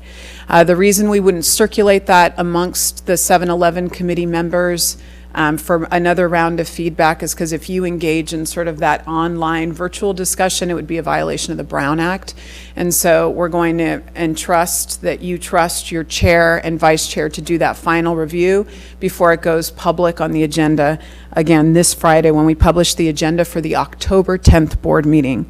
At the October 10th board meeting next Thursday, Chair Franco and Vice Chair Housley will do a brief presentation to the school board, just summarizing the bullet points of the report. And then the school board will not take action until the 24th. So they will receive the report as a presentation discussion item on the 10th. They will have the opportunity to discuss, ask questions of staff and or Chair Franco and Vice Chair Housley. On the 24th, has been put on the schedule that's been made very public. The intent is for the school board to take action there. The school board will be taking action on, similar to some of the action items that you that you executed on here during 7-Eleven committee meetings. They will vote on the closures, the formal closures. They will vote on, we need to have a board vote on the new proposed boundaries for the resident students. Excuse me. And then they will also vote on the consolidations that have been recommended. And then they will also advise staff on any implementation recommendations as part of their action items. From there, I understand the concern around what feels like a lack of detail in the current version of the plans. I understand how unsettling that can be for parents and for some of our teachers working, and even, you know, all of our staff, our custodians, to our administrators at these schools. But it is the vote of the 24th that then positions staff. I think it was stated by several of you as committee members, appreciating the fact that we need that formal school board vote, and then we sort of hit the green light and start all of the implementation work around the facilities component, around executing on that open enrollment process that starts that Monday thereafter on the 28th. We were intentional around that. The work with our staff and our teachers in response to where the students land in terms of numbers, and then of course all the programmatic implications that Ms. Vaya spoke to, and start to facilitate all of that work. So we will be busy as a central office team focused on this. It's something we want to handle with lots of attention and care.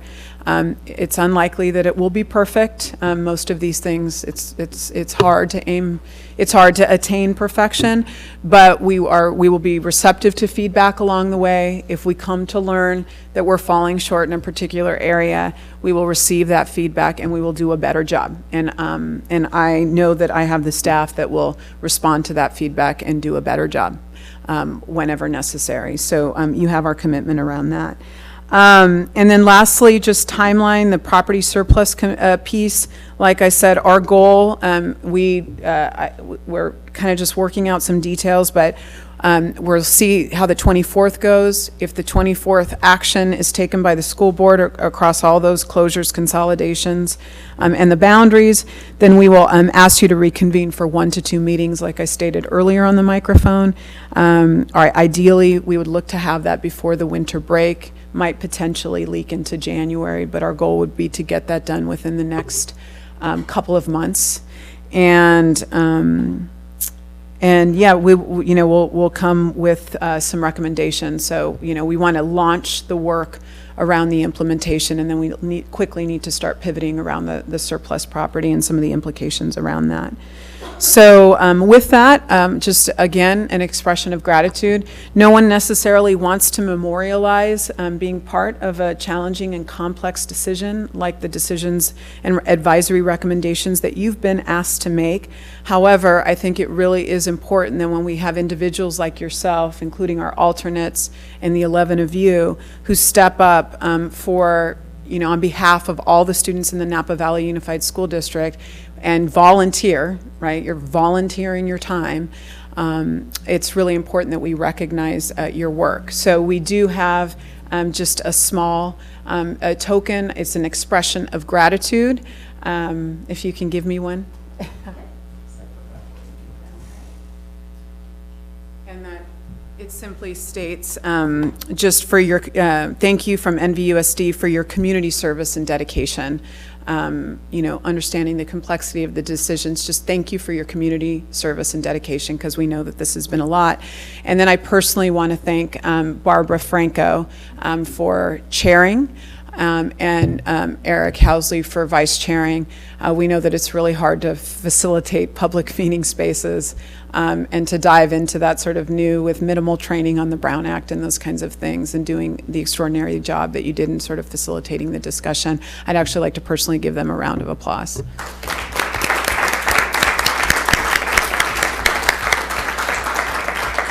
So with that, Ms. Gibbs will pass these out with maybe, I don't know, Marianne, can you help?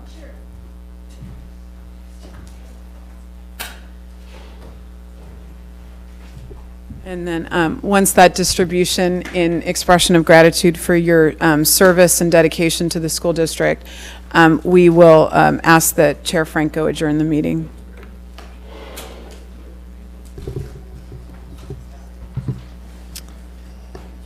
So they don't need to come up here, but.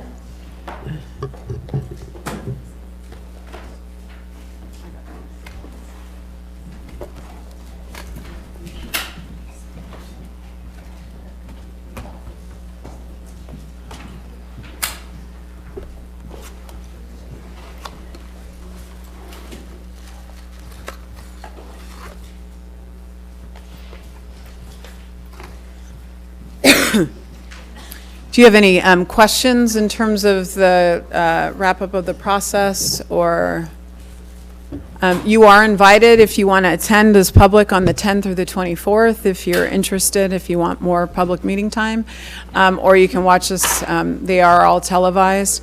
We will ask Chair Franco and Vice Chair Housley to be there in person and potentially field any questions on the committee's behalf. Again, thank you all very much. If available, I think it could be something very powerful if we're sitting, together as a team at the October 24th board meeting. And again, obviously an option for you, and I think it would mean a lot to the board if we're there to support them. With that, our meeting is adjourned at 8:50, and safe travels home. And again, thank you all very much.